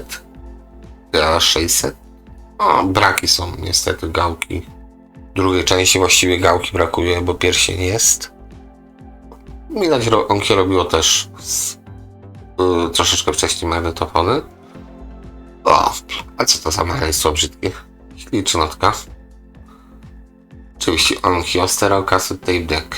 Proszę. I o tym by było warto poszukać, poczytać. Bardzo ładna rzecz. Ładna. Prosta, ale też stara. To już jest klasyk. I jeszcze Onkyo do tego. Ciekawe z którego roku. No dobra, no drewno się posypało. Napięcie 100 V, 71 rok, więc oczywiście stary. Okej, 500 zł. Te 100 V może troszeczkę boleć, ale z drugiej strony ten magnetofon to też nie potrzebujecie jakiej nie wiadomo jakiej dużej przetwornicy, żeby na tych 100 V pojechać. 20-27, no to te maluszki może odpuścimy, to jest ta, powiedzmy, przejściowa seria. Ja to nazywam. 2080 DEC 1979 roku. Tu się dzieją cuda, ale 4400, więc 1000 euro właśnie walnęliśmy sobie około. 3 głowice, proszę. Mamy sterowanie za pomocą soft toucha, delikatnego dotyku. O, też po polsku będę mówił dalej. Auto AQ-BIAS, więc możemy sobie BIAS automatycznie ustawić do nagrywania. I coś, co jest w ogóle sztosem. Wiem, że droga 4400, ale to za 4400 też słuchajcie. Piękny, klasyczny magnetofon, więc tutaj akurat będę bronił sprzedawcy, że to się broni, powiedzmy, wyglądem nawet i funkcjami. Po prostu broni troszeczkę tej ceny. Tutaj mamy Dolby Recalibration. Mamy dodatkowe gałki jeszcze do Dolby. To akurat myślę jest bardzo fajne. Tak, bo mamy wejście, input level. Więc samo Dolby kalibrujemy, więc nie ma problemu, że się nam coś rozwali przez te lata. Fader mamy i co tutaj ciekawego, mamy jeszcze dwa wskaźniki diodowe piku. No, ten magnetofon z miłą chęcią u siebie na półce zobaczył, jak to chodzi, bo aż szkoda, że no dobra, włączył do prądu, spoko. To może jeszcze kasetę odpalił. O, odpalił, dobrze. Cool. Jest odpalone. No i rzeczywiście, sztos. A na dole co? Technik został. Ach, dobra, ale Onkyo wygrywa. To jest odcinek Onkyo też. Tak więc zobaczmy, co dalej jest w magnetofonach tej marki. Trochę poklikam sobie. 20-25 to są te podstawowe właśnie modele. Tutaj one udają troszeczkę droższe. Tu mamy co? Wyszukiwanie utworów AMSS i to w zasadzie tyle. A cała reszta ładna. Ja powiedziałem, nie każdy też kasety słuchał w latach 80., więc nie każdy potrzebuje jakiegoś tam niesamowicie drugiego sprzętu. 1000 zł. To mamy. Mamy to, że warto by było zadzwonić tam. To jest właśnie TA2066 i Fischerek. No, bardzo ładnie. O, mój imiennik Grzegorz. Magnetofon Alpagę za 2000 Eumik. No obrazowacznie tą Alpagę, no nie wytrzymam. Srebrna, może być. No Eumik. Ten chyba tutaj, tu jest pilot na dole. To jest wysuwane. Jak pamiętam dobrze, a być może źle pamiętam, ale no ogólnie Eumik. Ładny. To jest taki deck też z takich bardziej hardkorowych. Ale wracamy do Onkyo naszego. To na dole to jest prawie najwyższy, przepraszam, bo jeszcze ten właśnie 2070 czy tam 2080 model z tego katalogu Integry. To jest nagrywarka do kaset. Ja ją porównywałem z Yamaha K1000 czy KX1000 i wypadają bardzo podobnie. Tam się rozchodzi o to, że no tamten ma DBX, a ten DBX nie ma. Ale co mamy? Wyszukiwanie utworów mamy licznik cyfrowy, mamy coś, czego nie ma większość magnetofonów. Czyli mamy tutaj system kalibracji z dodatkowym wskaźnikiem LEDowym. Sobie 0 biasu ustawiamy po prostu na dodatkowym takim V-meterze. Pionowe peak levele na bogato. Magnetofon na bogato. Przy tym modelu ewentualnie trzeba zwrócić uwagę na rolkę dociskową Capstone, bo ona może się zeskoczyć i powiedzieć cześć jak czapka. No i do tego preamp. Jeśli cena 1000 zł, to tak powiedzmy uczciwa cena, bardzo nawet z plusikiem. Bo preamp też zawsze jest na propsie, a srebrny znajdzie zawsze jakiś przyjemny dom. Zresztą nóżki chromowane magnetofon, dajcie spokój, no pięknie. Okej, czyli takie coś, co chciałem wam pokazać, już jest. 24-40 to znowuż właśnie obijamy się o takie podstawowe magnetofony tej marki. Tutaj mam RW50, tam był RW90, 99, 50. Zdecydowanie może się też podobać. Tutaj taki daszek, chyba to jest troszeczkę wysunięte. Okej, jest bardzo ładnie. Chyba nowszy model. Zdecydowanie licznik minutowy mamy jeszcze. I cena jakoś też nie uwłaczająca. No 270 zł. Kompletnie ładny, taki prawie parapetowy magnetofon. Mi osobiście on się bardzo podoba. Tutaj mogę powiedzieć, że możecie pomyśleć o nim. O, w ten sposób doradzę komuś, że pomyślcie o nim cieplutko, jeśli macie dużo kaset i nie chce wam się tyłka podnosić, to 2066 jest zdecydowanie dla ludzi, którzy deokordy to jednak same szpulowe, którzy chcą nagrywać nadal. Kasetowe plus gratis, to mamy tutaj gratis, zaraz zobaczymy. 26-30. Dwugłowicowy, ale ta część tutaj... Aha, ona jest w ogóle? Chyba jest wyświetlacz. No dobra, ta głupa trochę rżnę, ale to jest taki nowszy okres, więc muszę się uważnie przypatrzeć. O co... Dobra, sprawdzimy go sobie. Czy to jest tak wyglądający sprzęt? No, chyba tak, tam nic nie brakuje. Po prostu wyłączone. No, sreberko wygląda zacnie, więc ten wyświetlacz też musi być dość okazały na tym urządzeniu. Dobra. Lecimy dalej sobie z Onkyo. Tu jeszcze kolumna, tu jeszcze wzmacniacz, a tu jeszcze amplituda, no będzie na bogato. Tandberg. I to tania Tandberg. Dziwny opis. TCD 310. Nie Pionier, Onkyo. No dobra. Fajnie, że tutaj napisał 31. 310, tak. Ładny Tandberg. No to są porządne magnetofony, porządne deki do odtwarzania, 400 zł do negocjacji. Myślę, że też jedna osoba po tym odcinku będzie szarpała za słuchawkę. To jest akurat ciekawe, to kiedyś muszę posłuchać właśnie Tesla B730. Też mnie to cholerstwo ciekawi. O, tutaj macie amplituder do kompletu. Radionet Tandberg 1000 zł. No zobaczmy radionetki.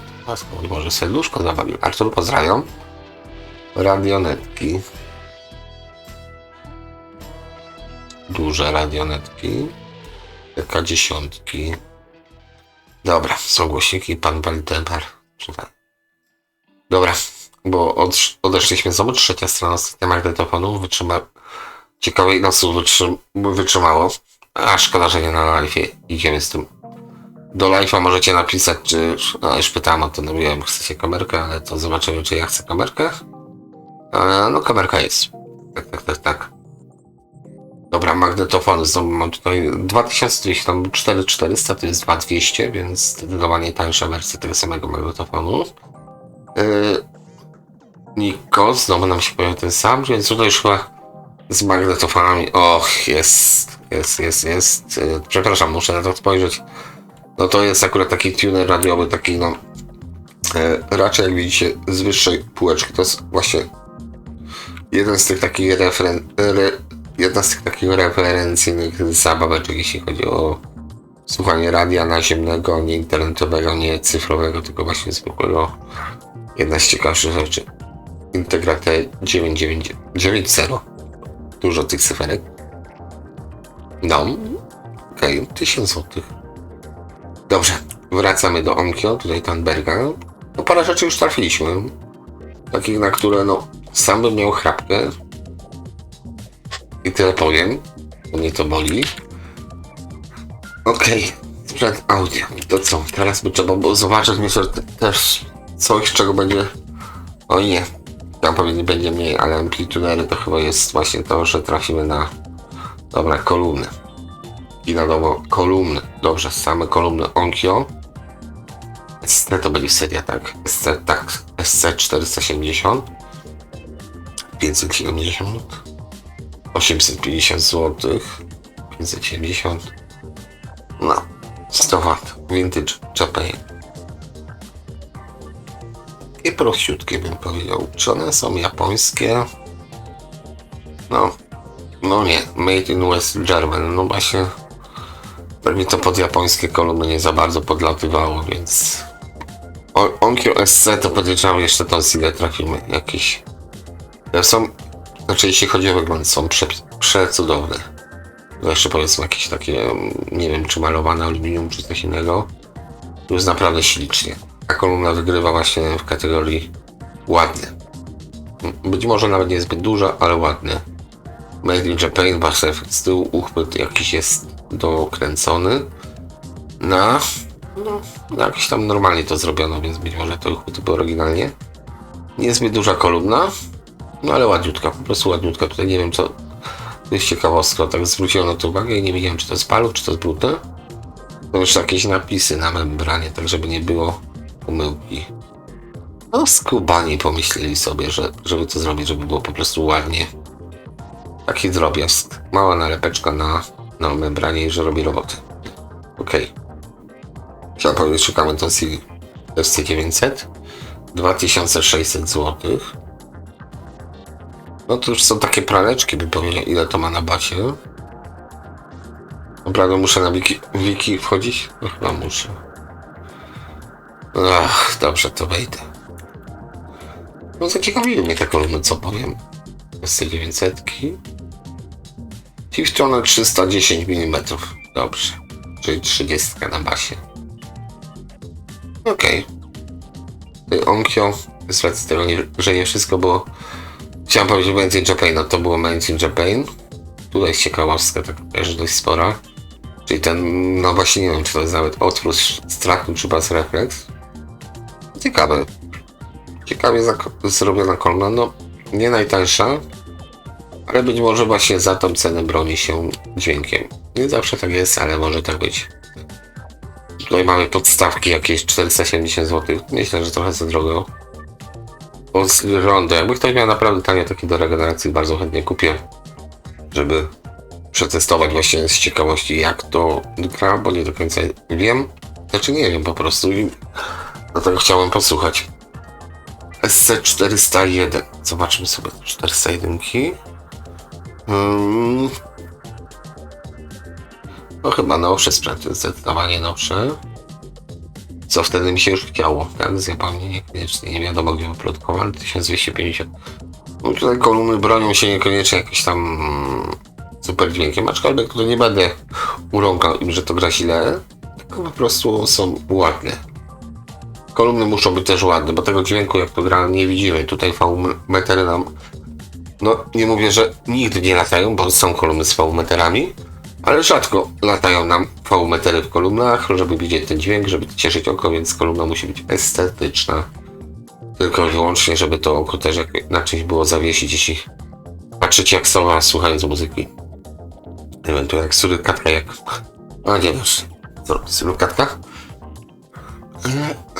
Tutaj mamy kolumny głośnikowe Onkyo DT05, nie? Tutaj te Onkyo C260, to jest tak, zobaczymy, bo tak znajome widoki prawisze, albo niemieckie, albo nawet polskie. Ja powiedziałem, tutaj różne firmy to robiły, tutaj nawet się nie pochwalili, kto to robił, więc... A być może nawet Polacy tutaj łapki. Chociaż nie, to jest taki tajwański głośnik. No to kojarzę. Nie, to nie. Raczej nie polskie dzieło. Aczkolwiek z drugiej strony maskownica tutaj wokół głośnika może być. Przynajmniej może na to wskazywać. Eko. No te są chyba jeszcze ładniejsze. 350 niekoniecznie większe, ale i tak no skubani potrafili robić głośniki. To trzeba im oddać tutaj te pierścienie. Niekoniecznie to wszystko jest potrzebne, ale no tutaj te celowniki raczej nie są potrzebne. Ale kurczę jak to wygląda, no nie powiecie mi, że to źle wygląda, prawda? Niczego moim zdaniem tutaj jeśli chodzi o walory estetyczne nie brakuje. Chciało mi się to powiedzmy jakieś tam matryce cokolwiek robić, żeby to tak dobrze wyglądało. Mięciutka kopułeczka, mięciutka kopułeczka jest wysokotanowa, wszystko mięciutkie. No i bardzo dobrze. Delta Lefin, Olefin. Spoko. Zobaczmy tabliczkę znajomą może. Dojrzymy Made in Japan 45 do 30 tysięcy Hz. On jest z tymi hercami jakoś tak kurczę, no naprawdę no, trochę płynęli, ale no mogli płynąć. Prawo jak czegoś nie zabrania, no to jest dozwolone. Kolumny Onkyo SC, no tych Onkyo SC troszeczkę było, ja trochę przeskoczyłem na następne, bo to mi troszeczkę pionierem zalatują. Zawieszenie takie papierowe bym powiedział. No ładniutkie to jest.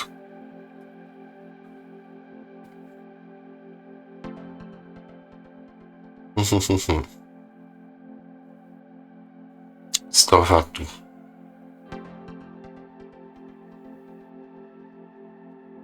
Spojrzałem. Okej, kończymy dzisiejszy odcinek na kolumnach w takim razie. Bo to jednak za dużo będzie, bo tak w story zawiesiłem się na chwilę. Po prostu, bo zaczynam sobie świadomość, że tam amplituderów może dużo nie będzie, ale wzmacniaczy być może troszeczkę będzie. A tutaj już jedziemy no, do 2 godzin, myślę spokojnie. Opierdzielimy to wszystko. Strona druga kolumny Onkyo. SC mieliśmy 350, tutaj mamy 950. Wysoki model, ok, no to super. Membrana taka no, mieli tą manierę, że nalepiali tą nalepkę. Bardzo fajny motyw i mi się osobiście bardzo podoba. 100 watów, 6 ohmów, 90 dB z wata na metr. Mam nadzieję, że z 1 wata na metr, a nie z 2 watów, bo to no tak, a nie wat na metr, no to spoko. 25 do 45 tysięcy Hz. Kto da więcej? No pewnie Onkyo. Da więcej troszeczkę. Ok. Szukamy czegoś takiego nawet za bardziej rozsądną cenę, bym powiedział. SC370.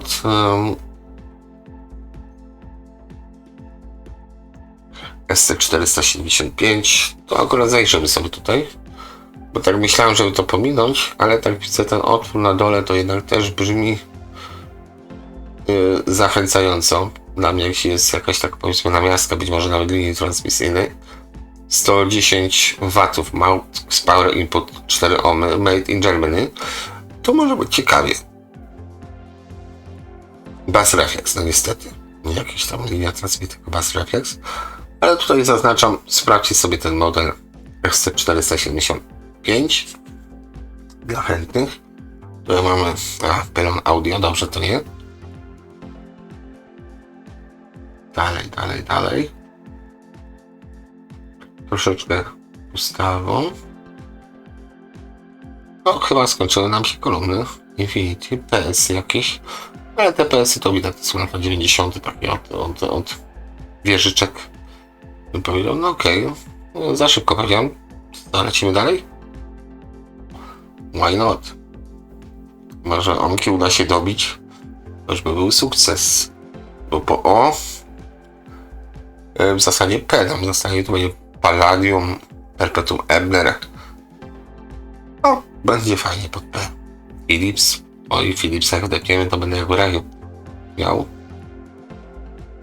Ale tam ukrześniemy na CD, ojej. Dobrze. Czyli Onkyo mamy kolumny z głowy. No to zobaczymy, co tam będzie w sprzęcie audio. Gramofony Onkyo też będą przepiękne na pewno z takich rzeczy. Natomiast zaznaczam, będę zwracał uwagę na wygląd gramofonu, ewentualnie to, co jest automatem czy półautomatem, bo i tak gra wkładka głośnikowa. Gramofony sobie zobaczmy. I tu sobie zobaczmy Onkyo. 34 sztuki, no proszę, nie jest tak źle. Onkyo Integra. Denon nie, ale Onkyo jak najbardziej. No zdecydowanie Integra. Pewnie jeszcze z wyświetlaczem albo stroboskopem tutaj na froncie, przyciski, proste ramię. No tu jeszcze nikt nie bawi w stroboskop, audiotechnika, wkładeczka. Szablon jest. Oryginalny być może. Okej, to jest dla kogoś, kto ma Onkyo Integra zestaw. Niekoniecznie ten, a nie, złoty napis, no to raczej tutaj RI Remote Interface. Właściciela nie był naprawiony, a cena 1100 zł. Okej. Tutaj takie proszcze. Onkyo, nie Integra. Wszystkie proste ramiona sobie chyba podarujemy. Proste ramiona, przepraszam. Muszę sam się poprawić. Onkyo 1300, troszeczkę droższa. Zabaweczka. Trochę technik z tym zaratuje. Łata rzecz. Klasyczny gramofon Onkyo. Jeszcze taka czcionka CP5000. Jest ładnie. To aż by się prosiło, żeby troszeczkę robić tą okleinę, bo szłoby to zrobić w ładnym drewnie. Ale to dla chętnych oczywiście. Mamy normalną wtyczkę, nie jakiś tam kabel wychodzący. Cincze. Ładny gramofon. Nie są tanie, ale są ładne. A z racji tego, że to Onkyo, to pewnie raczej dobrze działają. CP700 to była CP5000 czy 700, starsza czy niższy model? No nie wiem, to akurat mi troszeczkę wygląda jak uniwersum. Takie pierwsze moje skojarzenie, więc ktoś pewnie dla nich to robił. Limited Edition. Ciekawe, czy oryginalnie było to Limited Edition. Ramię, no cudo. Ramię jest przepiękne przy tym gramofonie. Speed Control Pitch, nie ma kwarcu, bardzo dobrze. Kwarc też niestety może się zepsuć. Gradu wkładka. No ładnie, 3000. Gramofony w cenie są zdecydowanie. Tutaj te Onkyo takie podstawowe, przypomina mi się katalog, że po prostu one się tam minimalnymi rzeczami różniły. CP100A, czyli taki podstawowy pewnie. Gramofon, stroboskopu nie mamy. Ostrości na zdjęciu nie mamy. Disk Record Player. Aha, dobrze. No ale ładnie tutaj ta sekcja, powiedzmy, manipulatorów. O, takie słowo. Wiecie, że przy rowerze to są manipulatory nożne, nie? Gdyby przypadkiem nie powiedzieć, że no. 9 watów. CP100A. Hej, 1000 zł. No ładne manipulatory. 700 zł. Tak do 1000 zł, by trzeba było poszukać czego, bo tutaj rozstrzał jest dość spory. Tutaj mamy za to w ładnym drewnie wykończone w formie. O, amplituner, Onkyo klasyczny. A bo to zestaw 700 zł. Proszę. MSS 5912D. Okej. To jest klasyk. To jest stary klasyk Onkyo. I powiedzmy te 700 zł to jest takie coś, co no tutaj bym bardzo polecał ten zestaw. Komuś, kto szuka czegoś, czego nie ma, na pewno większość tutaj osób w Polsce. Bardzo dobrze. Amplitude. 500 zł serwis. Koszt został wystawiony. Znaczy 500 zł z serwisem bierze tam. Okej. Ach, wojenna ścieżka. Ten gramofon sobie odpuścimy. Znowu Integra CP1055 z wyświetlaczem. Tutaj już są nóżki tak na bogato, ale to Denon. Onkyo Denon, bardzo podobne rzeczy. Okej, gramofonów to chyba by było tyle. CP1010, znowu taka prostota, ale sobie zajrzymy. Te reklamy są jednak upierdliwe czasami. Tu jest fajnie, że mamy talerz z lustra tutaj i odbija nam się stroboskop w przednim panelu. No mieli pomysł, zrobili i bardzo dobrze. Made in Japan, Disk Record Player. Niestety trochę jest rzeczy tutaj takich wagających poprawionych, ale 200 zł. 200 zł, to myślę, że to za gramofon z stroboskopem to też nie jest jakiś tam cena wybitna. Ktoś po prostu to ma, sprzedaje i się nie interesuje. Gramofony nam się skończyły, tak omijam te amplitunery, magnetofony, gramofony, kolumny głośnikowe Onkyo. Zobaczmy dalej tutaj. Onkyo, no dobra, amplitunery. Tu wzmacniacze. Dobra. CD playery też były. A akurat to już są późniejsze rzeczy. To zaschło w gardle. TX7830. Zobaczmy sobie. 220 zł. A szkoda, że to nie trzyma ceny. Ładna rzecz. Tak, lata 90. Praktycznie 80. końcówka. Raczej wideo. Tak centrum to się przerodziło później w kino domowe. Ale jednak jeszcze amplituner. Nie widzę tutaj żadnych znaczków, żeby było więcej niż Selecton, to jest ciekawe. Dobra, sorry select. Amplituner chyba jednak cały czas. Ten amplituner tradycyjny, dużo wejść, dużo wszystkiego. CD już pełnym rykiem. Fajna rzecz. Za tą cenę już bym szukał kasety, już bym sobie dokładał to do kasety, już jest całkiem fajny zestaw. Do jakieś otarcia są widać na skali też. Ktoś to dość ostro używał z brudnymi łapami de facto. Na razie to ten klasyk tutaj wygrywa mi. Po prostu. Lecimy dalej. TX 4500 MK1 MK1. Ja akurat miałem w swoich rączkach kiedyś MK2 bodajże. To jest całkiem spory kawał amplitunera, tak wam powiem. Duże, ciężkie, czuć, że to jest konkretny sprzęt. No, 4500. Jest czym tutaj, jest na czym słuchać. Wtedy może troszeczkę inne gusty miałem, więc poszedł do mojego kolegi, natomiast wspominam go całkiem dobrze. To były sprzęty wtedy za 500 zł, powiedzmy 600 zł, to nie były jakieś drogie rzeczy. TTX-y tutaj już są teraz 1501, co przy nim boli, on jest strasznie taki, jakby to powiedzieć, prosty. On nie ma żadnych rzeczy, na które po prostu nie przykuwa niczym uwagi, może ewentualnie tymi gabarytami troszeczkę, ale poza tym jest na wskroś taki, jak to się mówi, konserwatywny, w swoim wyglądzie. Bardzo dobre słowa. Poklepie się po ramieniu. Onkyo TX7540 Made in Japan. Tutaj też mamy lata 80, tak, drugą połowę. Czy to jest to samo, co przed chwilą? Chyba nie. 7830, 540. No i tutaj, który był starszy, który nowszy, ten chyba jest starszy. Zdecydowanie ten jest starszy, przepraszam, nawet bez chyba. Suwaczki też szłoby do tego ładny magnetofon sobie dobrać. Amplitunery Onkyo właśnie były rozpoznawalne też, znaczy no bardzo ładnie wyglądały przez to, że miało to właśnie taką dość sporą przestrzeń zasłoniętą szybą z wyświetlaczem i to robiło robotę. Te tutaj pominę z premedytacją. No i dużo tego będzie pominięcia z premedytacją. Integra P304 i M304. Cholera, jakie to jest ciężkie, to sobie no ciężko wyobrazić, aczkolwiek znalezienie takich wychyłów no nie jest prostą sprawą, ale ciężkie. Ogromne. Te wychyły, one bodajże jak się włączają, one się świecą na czerwono. Jak jest wszystko ok, to na zielono. Jak ktoś potrzebuje...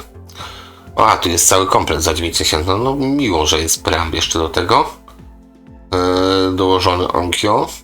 Natomiast sama końcówka, no... to jest chyba jeden z większych wychyłów, które możecie kupić. Tutaj delikatnie do pół kilowata na kanał, więc rozumiecie, ile to waży, tak? Wychyły, jak widać tutaj też jeden fan mamy tutaj 10, 50, 200, 500, bo ta końcówka jest mało interesująca, bo to jest skok mocy pomiędzy 50 a 200 watami. To nie jest tak, że ciężko dociągnąć do tych 200 watów, to jest wystarczy tylko jakiś pik mały 3 dB i już jesteśmy tutaj gdzieś w połowie przy 100 watach. Trochę większy skok i już 200 watów w piku nam skacze, więc no mówię, sama moc jest dość zledwie. Przepraszam, że tak mało o tym mówiłem, ale to jest po prostu ładne. Duże wychyły, drogie jak cholera, no raczej na to nie wydam pieniędzy, bo to mówię, to może kiedyś będzie klasyk, ale to już na pewno nie będzie mnie nas stać, więc spoko. Tutaj jak widać poszło dalej, czyli mamy podobny model, nie ten sam bodajże, ale podobny za 12 koła. Nie ten sam. Chyba starszy. Starszy model. Tam było ile? 500 watów na kanał. Tutaj sobie ile zrobili? Sorry. Tutaj coś z internetem się kiepsko dzieje. A też 500 watów. To samo praktycznie. A B meter możemy wyłączyć? Tak, możemy wyłączyć wychył przy takim wzmacniaczu. Ciekawostka. Ten jest chyba nowszy jednak. Wyłączenie przy takim wzmacniaczu wychyłu to powinno być karalne. Jeśli oczywiście słuchamy oczami. No ale no, płacę takie pieniążki, to no dobrze, taki mały bonus, że to też fajnie wygląda. Tutaj mam jakieś takie klasyka Onkyo. No i z czym to można by było pomylić? Mi się na pierwszy rzut oka z Rotelem 1500A Professional czy 600 i ciężko. Aha, 1500 Professional. Znaczy ja powiem tak, ja kiedyś te profesjonale miałem, testowałem. 2500 też miałem i testowałem. Ogólnie dobre kolumny, ale no powiedzmy one aż tak bardzo nie odbiegają. Tutaj widzę 1300 zł cena za amplituner Onkyo i głośniki Grundig 1500A oraz głośniki Grundig. No to była jeszcze bardzo fajna cena. tutaj ciężko będzie, ten tonk jest po prostu gratis do tych głośników. Głośniki są ok. Może tak powiem, one są ok. To nie są... Słyszałem lepsze, ale to są bardzo dobre, tak? To tam powiedzmy w testach to ex aequo powiedzmy może troszeczkę poniżej Brauna lądowały na moje ucho, tutaj na moich znajomych ucho, ale to jest prywatne. Tutaj świetną robotę na pewno robi ten wysokotonowy, który ma 18 mm, a nie 24, jest mniejszy, po prostu lżejszy, szybszy, może lepiej te tony odparza. Podkreślam słowo może, tak mi to przyszło do głowy. Nie wiem dlaczego przy tym amplitudzie Nokia, może jakieś negatywne emocje, może to ten Grutik. Tu mamy 2500 TX-a. To jest model, no jak widać, był 4500, to mamy 2500. Mniejsze maleństwo już, takie bardziej myślę i tak samo jak poprzedni, to sama opinia, 230 W sieci, więc nie tak źle. Na wskroś po prostu konserwatywny japoński amplituner marki Onkyo. Tutaj nic nie kuje w oczy. Wszystko jest na miejscu, wszystko jest fajne, wszystko działające. Natomiast no nic po prostu nie jest no tak, że o kurczę, ja pierdzielę, jak fajnie, że to mam, albo tak dalej. Nie mówię o dźwięku, bo tak jak powiedziałem, grało to też równie dobrze. Jest ta kwestia doboru kolumn, ale to jest na inną zupełnie historię, na którą pracujemy tutaj wystarkiem, żeby to wam opowiedzieć. To jest ciekawostka, tak się uśmiecha do mnie, tego ogłoszenia, ale taka ciekawostka podstawowa. No, tutaj ciężko powiedzieć, 180 zł, taki pułap cenowy, powiedzmy, jest Onkyo, jest 180 zł, nie ma co się interesować więcej, jest amplituner i kompletny. Czasem o dziwo takie rzeczy, jak ten amplituner, to właśnie w przypadku tego kaseciaka TW99, to czasami sam miałem okazję kupić jeden magnetofon po to, żeby po prostu gałkę, bo się nie chciało latać później nie wiadomo ile czasu za gałką, więc kupiłem cały magnetofon, żeby mieć tylko jedną gałkę do po prostu innego modelu. No czasami tak bywa. Tutaj trzeba też o tym pomyśleć, czy lepiej latać, czy może lepiej po prostu kupić dawcę, część się zgadza, no reszta no po prostu na części albo do kosza, bo wyrzucać sprzęty też się zdarza czasami, no po prostu jak na przykład do mnie przyszły kolumny, które zabrały ze sobą część piwnicy. Już nie wspomnę o tym, że głośnik się rozpadł dosłownie przez kuriera, czyli no nie było co zbierać z tego po prostu. To wyjąłem bodajże z całych dużych kolumn pod marki Philipsa, zostały mi tylko dwa głośniki wysokotonowe, nomen lekko pordzeniały, ale to zostawiłem i chyba znaczki z tych kolumn. Cała reszta po prostu poszła do kosza, bo przetrzymywanie tego w pomieszczeniu mieszkalnym, tam gdzie są ludzie, no po prostu no nie było nie było żadną przyjemnością. W ten sposób najlepiej to skomentować. Tutaj znowu mamy te TX-y 7830, 7840, ale to też nie są takie rzeczy, które szybko z rynku znikną, więc nie ma co też się za bardzo na to rzucać. Po prostu jest tego dużo, tak? To są takie średnia półka, takie, no właśnie lat 80. Onkyo, podobnie jak Technics, Panasonic, on w Polsce dość ostro wchodził na rynek i myślę, że to jest też powód, dla którego jest tyle tych rzeczy u nas. One nie były przewiezione tak z zagranicy wszystko, tylko po prostu już u nas było. Tutaj mamy za 500 zł TX-a. Chyba ten sam, co był do górników dodany. Tutaj znowu już pomijamy takie właśnie kina domowe, więcej kin domowych. To jest właśnie ten problem z ładem, bo ja wiedziałem na co trafię. O, 1000 zł. Ten zestaw sobie zobaczymy. Onkyo. No. Środek mi się podoba. Korektor, na to zwróciłem uwagę, a tak kątem oka nawet nie za bardzo zwróciłem uwagę na resztę. Aczkolwiek korektor i CD-ka bym zdecydowanie szarpał. I może to jest taki podstawowy, no ale do czegoś bym nie pasował, tak? Już jest korektor. Mam taki zestaw sensu siebie czarny, bodajże też kupiłem korektor, bo mniej więcej pasował do zestawu, powiedzmy, jako zestaw, tak? To jest to rzecz dla mnie kolekcjonerska. Wieża, why not po prostu, nie? Kiedyś uratowałem taki wzmacniacz, który kojarzyłem. Jeszcze nie uratowałem, bo on jeszcze niekoniecznie dycha. Ale powiedzmy, miałem białego, to udało mi się zdobyć i tuner, i magnetował kasetowy, i do tego jeszcze korektor zaimportować, powiedzmy. Tutaj myślałem, że będzie w lepszym stanie. Ten akurat amplituner już jest takiej standardowej wielkości. Natomiast szkoda, że jest z napisami, ktoś za ostro poszedł z chemią. To jest standardzik taki 43 cm, jak dobrze kojarzę. No niestety przez stan nie zostaniemy przy nim za dłużej. Za bardzo. Robi miejsce. No tu niestety są 24 strony tych amplitunerów, więc dla wytrwałych. I tak. 76,20. Dobrze, zróbmy to Onkyo do końca dzisiaj. Wytrzymacie. Ja mam cichą nadzieję, że trafił na coś fajnego. Tak 2500 znowu. Tych amplitunerów Onkyo obawiam się, że też jak sięgam pamięcią, to dużo jako tako nie... Kurczę, jeszcze wzmacniacze zostały, no tak. Dużo po prostu nie było i one będą raczej miały rozkwit właśnie lata 80., 90., 2000 i tego będzie po prostu najwięcej tutaj. A takie scrollowanie to wiem, że może denerwować, być może nie. Wyłączcie obraz, zostawcie dźwięki, macie słuchowisko. TX2000. Też takie maleństwo, powiedzmy. 450 zł, ale w bardzo ładnym stanie. Tak jak jakieś Onkyo, Integra kaseciaka i macie zestaw vintage do nagrywania kaset. Jak widać, Onkyo trzymało się tej szyby na śrubach takiej dużej. No takie mieli styl, tym się odróżniali. Tego powoli nie idzie. Nie przypominam sobie na tą chwilę tylko szybko, żeby jakaś firma po prostu montowała to. Onkyo. Tutaj 7000. Znowu ta końcóweczka, co zobaczymy. To powybieram teraz, tak żeby to te amplitunery mieć z głowy. O, wzmacniacz nam się trafił. Zamiast amplitunera powiedziałem amplitunery, trafił się wzmacniacz. Wzmacniacz, przepraszam. Następny. No tu może być pomieszczanie. TX 2025, tutaj też 350 zł.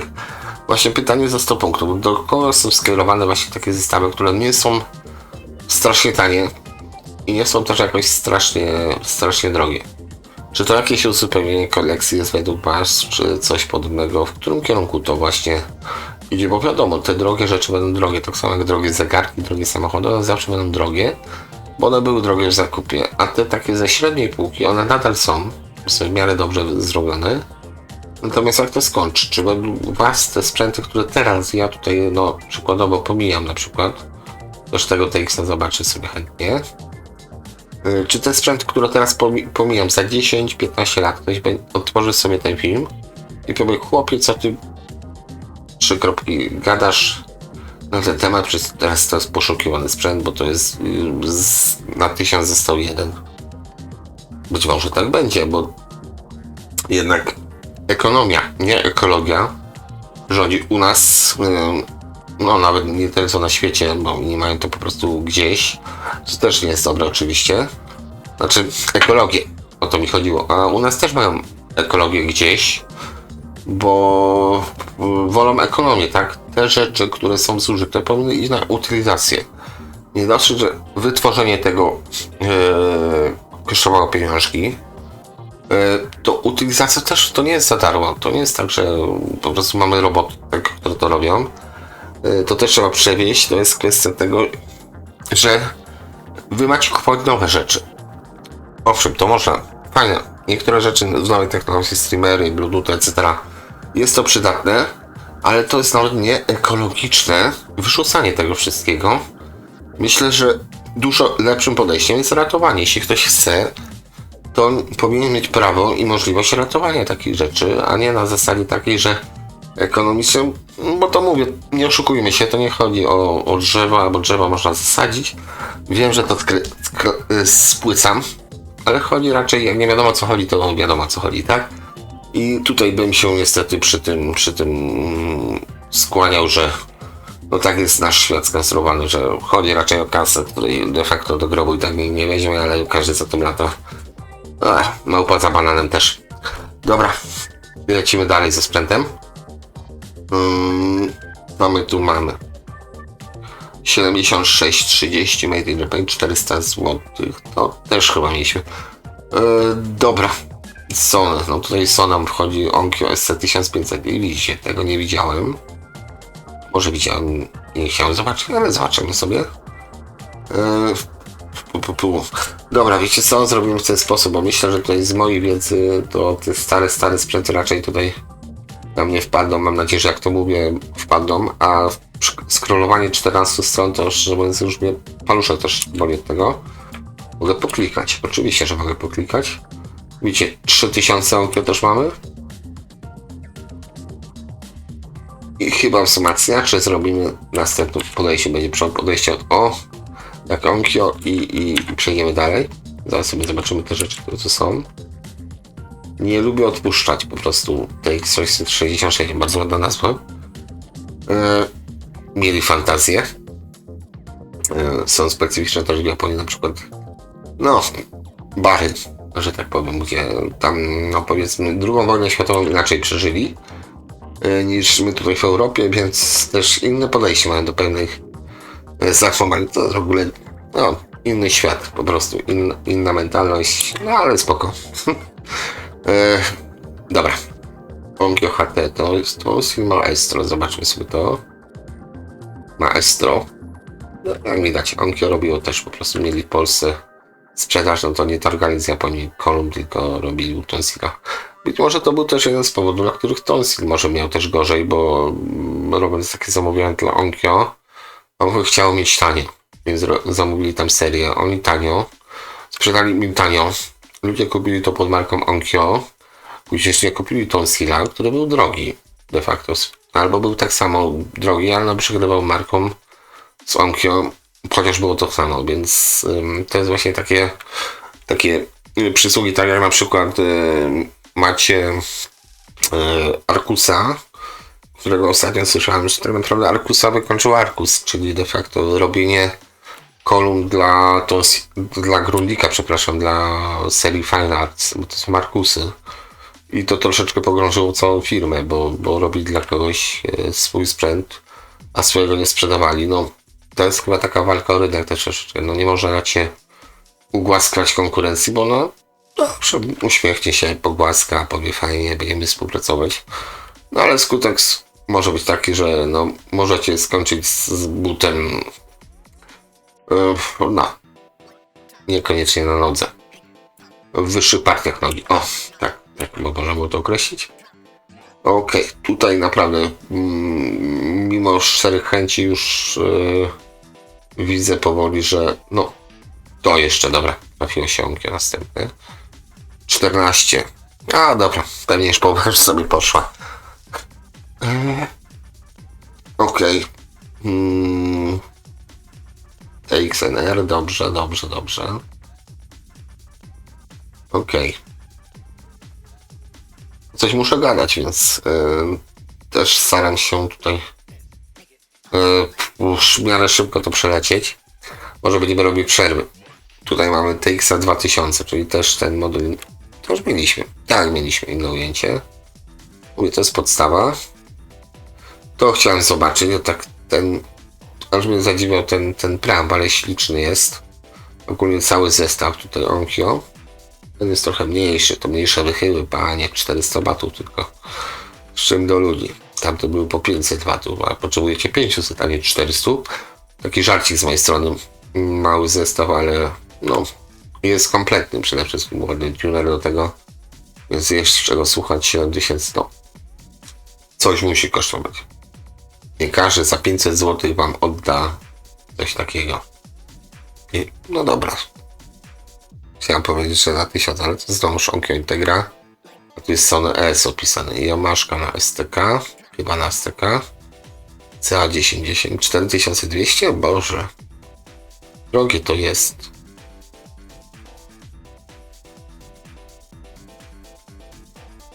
Aż się sam zadziwiłem, bo dobra, nie będę mówił, za ile to sprzedałem, bo powiecie, że bajki gadam. Okej, nie powiem, że rozumiem rynek. Okej, dobra, na temat handlu się nie wypowiadam. Dobra, Tutaj mamy coś takiego. Wzmacniacz, dobra, to już będzie. Onkyo TX100 plus DEC 2025, czyli taka podstawa, znowuż normalny taki kasetopopychacz, bym powiedział, i amplituner do tego. Tak więc włożyć kasetę, słuchać muzyki, zapomnieć, macie kolekcję swoich kaset z lat 90. No to wam zupełnie się wystarczy. To macie cały zestaw za 3,5 stówki. Być może działający, bo to też jest ważne. TX21, to koleś ciekawości, bo tego nie widziałem. Znaczy nie widuję za często, czyli to jest typowy już taki zestaw, ale amplituner analogowy. Nie jest to wysoki model, bo zapewne Onkyo raczej w taką technologię zaawansowaną się pchało, więc tutaj to, że jest analogowa skala, to jest raczej nie wysoki model, ale standardowe rozmiary, ładny amplituner. No bo ładny jest. Tu mamy coś z lat 90., wydaje mi się. Onkyo R200, Harman Denon, czyli nie wiadomo co. Po co pisać Harman Denon? Aha, bo jak ktoś szuka Harmana, to przypadkiem może na Onkyo trafi. Dobra, rozumiem. Albo Sansui, no na pewno. Okej, reklama dźwignią handlu. No bo Sansui stał się legendą. Harman też w pewnym sensie. Kolumienki jeszcze. To też te przypominam Yamaha NS-y. Odrobinę. Więc pewnie mają coś wspólnego. No, cena jest powalająca. 15 koła. TX3000, czyli znowuż mamy to standardowe, ale tutaj coś się z gałkami stało, więc 400 zł za wybrakowany sprzęt. Nie wiem, czy to nie jest przesada. Właśnie ciężko, to czy mogę swoje zdanie. Czy bym dał 400 zł za sprzęt, który nie ma, powiedzmy, tam 1/3 gałek? Nie, nie dałbym. Po prostu nie. I tyle. Być może ktoś będzie potrzebował tą drugą część gałek, no to wtedy tak, ale poza tym to jest, mówię, każdy ma swoje zdanie, swoje potrzeby. I tutaj, no, tutaj co mamy? W cenie jakie? 230 zł. No zdecydowanie wydałbym 230 zł za chętnie za coś takiego. Nie jest to może tam jakieś wyjątkowo no, rzucające się w oczy, tylko po prostu tradycyjne, ale jest dużo przycisków, to też czasami cieszy. A tutaj 1200, no TX 666. Ładniutkie. Nie wiem, czy to nie jest wypływiałe, czy tak miało być z tymi napisami, czy coś się stało z samym napisom. Ciężko też powiedzieć. No, taki urok tego sprzętu. Ładnie radiatory na zewnątrz. Czuć, że jest moc. Kapelusze. No ładne. Po serwisie 1200 zł. No to ten serwis pewnie z 200-300 by był wart. Sorry, bo się obraziłem z serwisantów. No bo to nie wiem, czy to tak... Ach, dobra. Na godzinę nie bierzecie.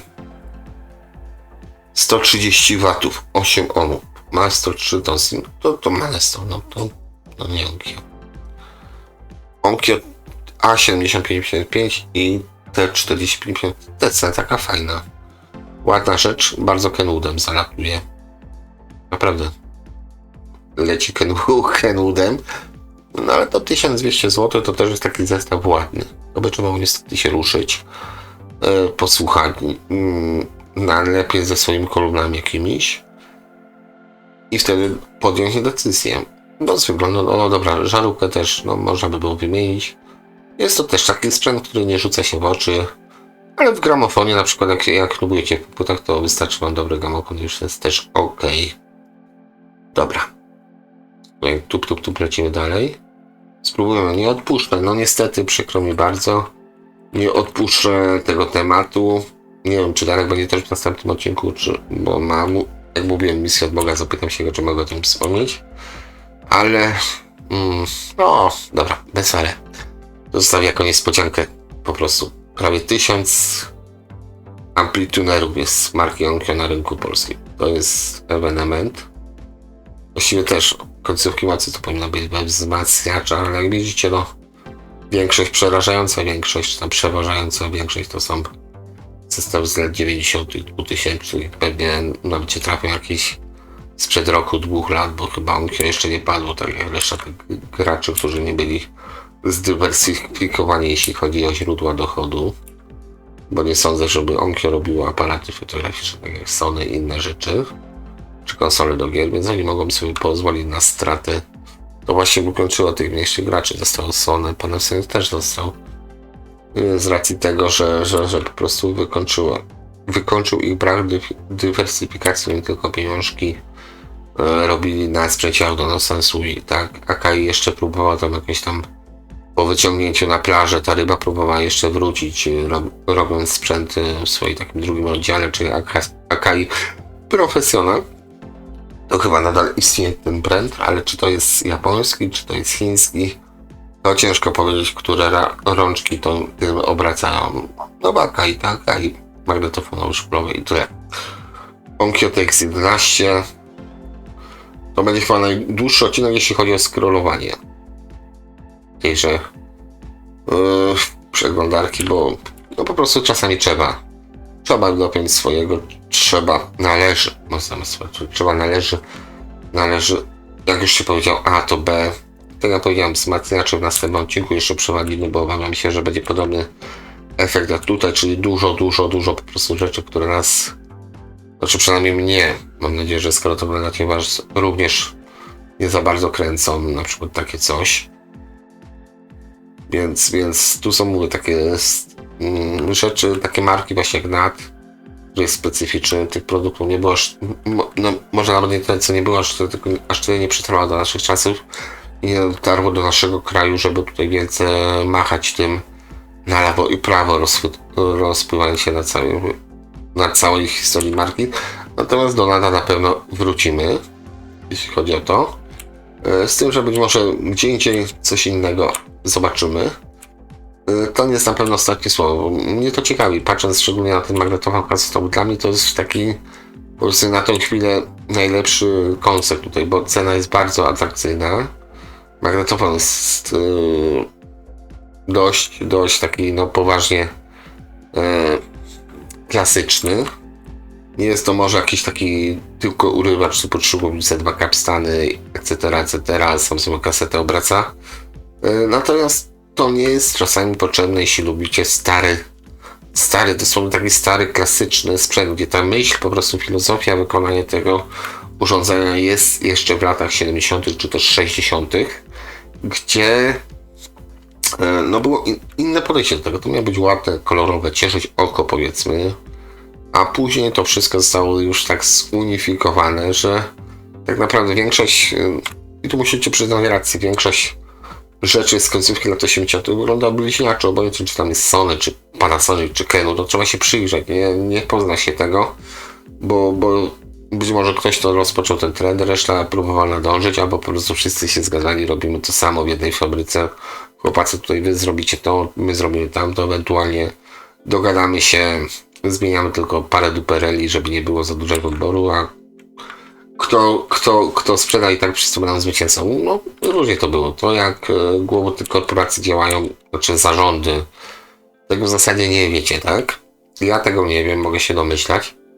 Ale to, że firmy ze sobą współpracowały, na przykład, że w odtwarzaczu CD marki Sony możecie znaleźć części Philipsa, gdzie Sony przecież samo też opracowywało łącznie z Philipsem ten napęd i vice versa. Tutaj nie wiadomo tak naprawdę, czy układy są Sony, AIWY, Sanyo, cholera wie czego jeszcze po prostu, bo ten towar po prostu latał po świecie, tak? Była okazja, żeby zrobić jakąś serię na Filipie, no to nawet Sony nie pogardziło taką kostką rynku, żeby tutaj powiedzmy oszczędzić. Tak samo te głośniki, tutaj jeden z widzów jeden widz powiedział mi, że nie, to nie są oryginalne głośniki, bo oryginalne były 8-kątne. No teraz tak na koniec ja ci wytłumaczę. Głośniki, szczególnie Norwegowie, naprawdę jak mieli okazję zamiast Philipsu włożyć coś innego, to po prostu układali. Dlatego na przykład Tandbergi często mają nawet nie tyle co... O, na przykładzie Darka powiem. Darek Tandbergi kupił sobie. Mówi do mnie, słuchaj, te Tandbergi mi się podobają, ale one mają nieoryginalny głośnik. To powinien taki. Mówi, stary, bierz ten głośnik, to jest oryginalny. Po prostu była inna partia głośników. Parametry się im zgadzały. Dźwiękowo być może nawet ich słuchali. Im się też zgadzało. Więc puścili taką serię tych głośników. A ty nie miałeś z tej maskownicy, ty nie miałeś wiedzieć, jaki tam głośnik. Ty miałeś ewentualnie powiedzieć, ojej, jak to pięknie gra, jak to melodyjnie gra, jak to cudownie gra i reszta cię miała nie interesować, tak? Tu niestety też, jeśli chodzi o lata 60., 70., czasem marketingowcy, że tak powiem, rządzili. I to jest moje zdanie. Okej, dobra. Ostatnia strona. Jak widzicie, znaczy mam nadzieję, że nie patrzyliście, bo no ja już kociekliku dostałem od tych amplitunerów z lat 90. Ale Luxmany już wyskakują, więc spoko. Dobra, do wzmacniaczy, ewentualnie tego, co jeszcze spod marki Onkyo wyskoczy, nam wrócimy. Tutaj jeszcze takie małe spojrzenie, bo ładne. Onkyo TX25. No ładny. Nie jest to może jakiś taki też właśnie tylko rówacz, ale powiedzmy pierwsze połowa lat 80. Może się podobać, mi się podoba. Regulacje są, do tego ładną kasetkę Onkyo Integry założyć i już jest zestaw, tak? Chyba, że jest na STK. Dobra, spadać. No i wtopiłem. 300. No ale fajnie, że pan pokazał, że jest na STK.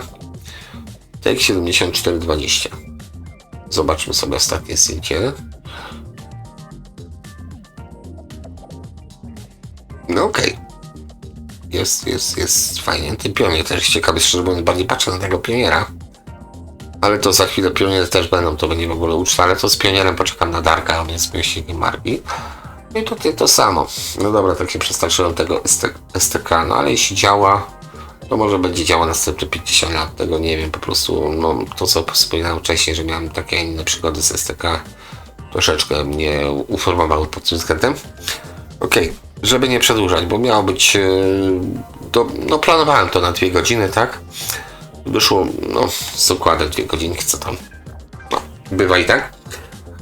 Tak czy siak, żeby nie było formalnie, zapraszam do subskrypcji oczywiście, co zawsze robię na początku odcinka, więc zapraszam tych, którzy jeszcze nie padli, nie zasnęli lub nie wyszli. I do tego ewentualnie jak ktoś chce docenić, no de facto jako taką pracę, bo no, tam fakt, że tutaj coś robię, chcieliby kawę postawić, no why not? Jeśli chcecie, do tego nie ma przymusu. Nie wspominam, nie truję wam o tym dupy, wspominam na końcu. Żegnanie się i tyle. Nie woli. Więc mam nadzieję, że nie będzie tym za dużo maltretować. Dobra, to do następnego odcinka. Myślę, że szybko. Tak jak powiedziałem, dam odpowiedź z Darkiem. No, dowiecie się w następnym odcinku, czy będę sam znowu, czy z Darkiem. Może Michała się uda namierzyć. Zobaczymy. A na tą chwilę trzymajcie się cieplutko. Hej!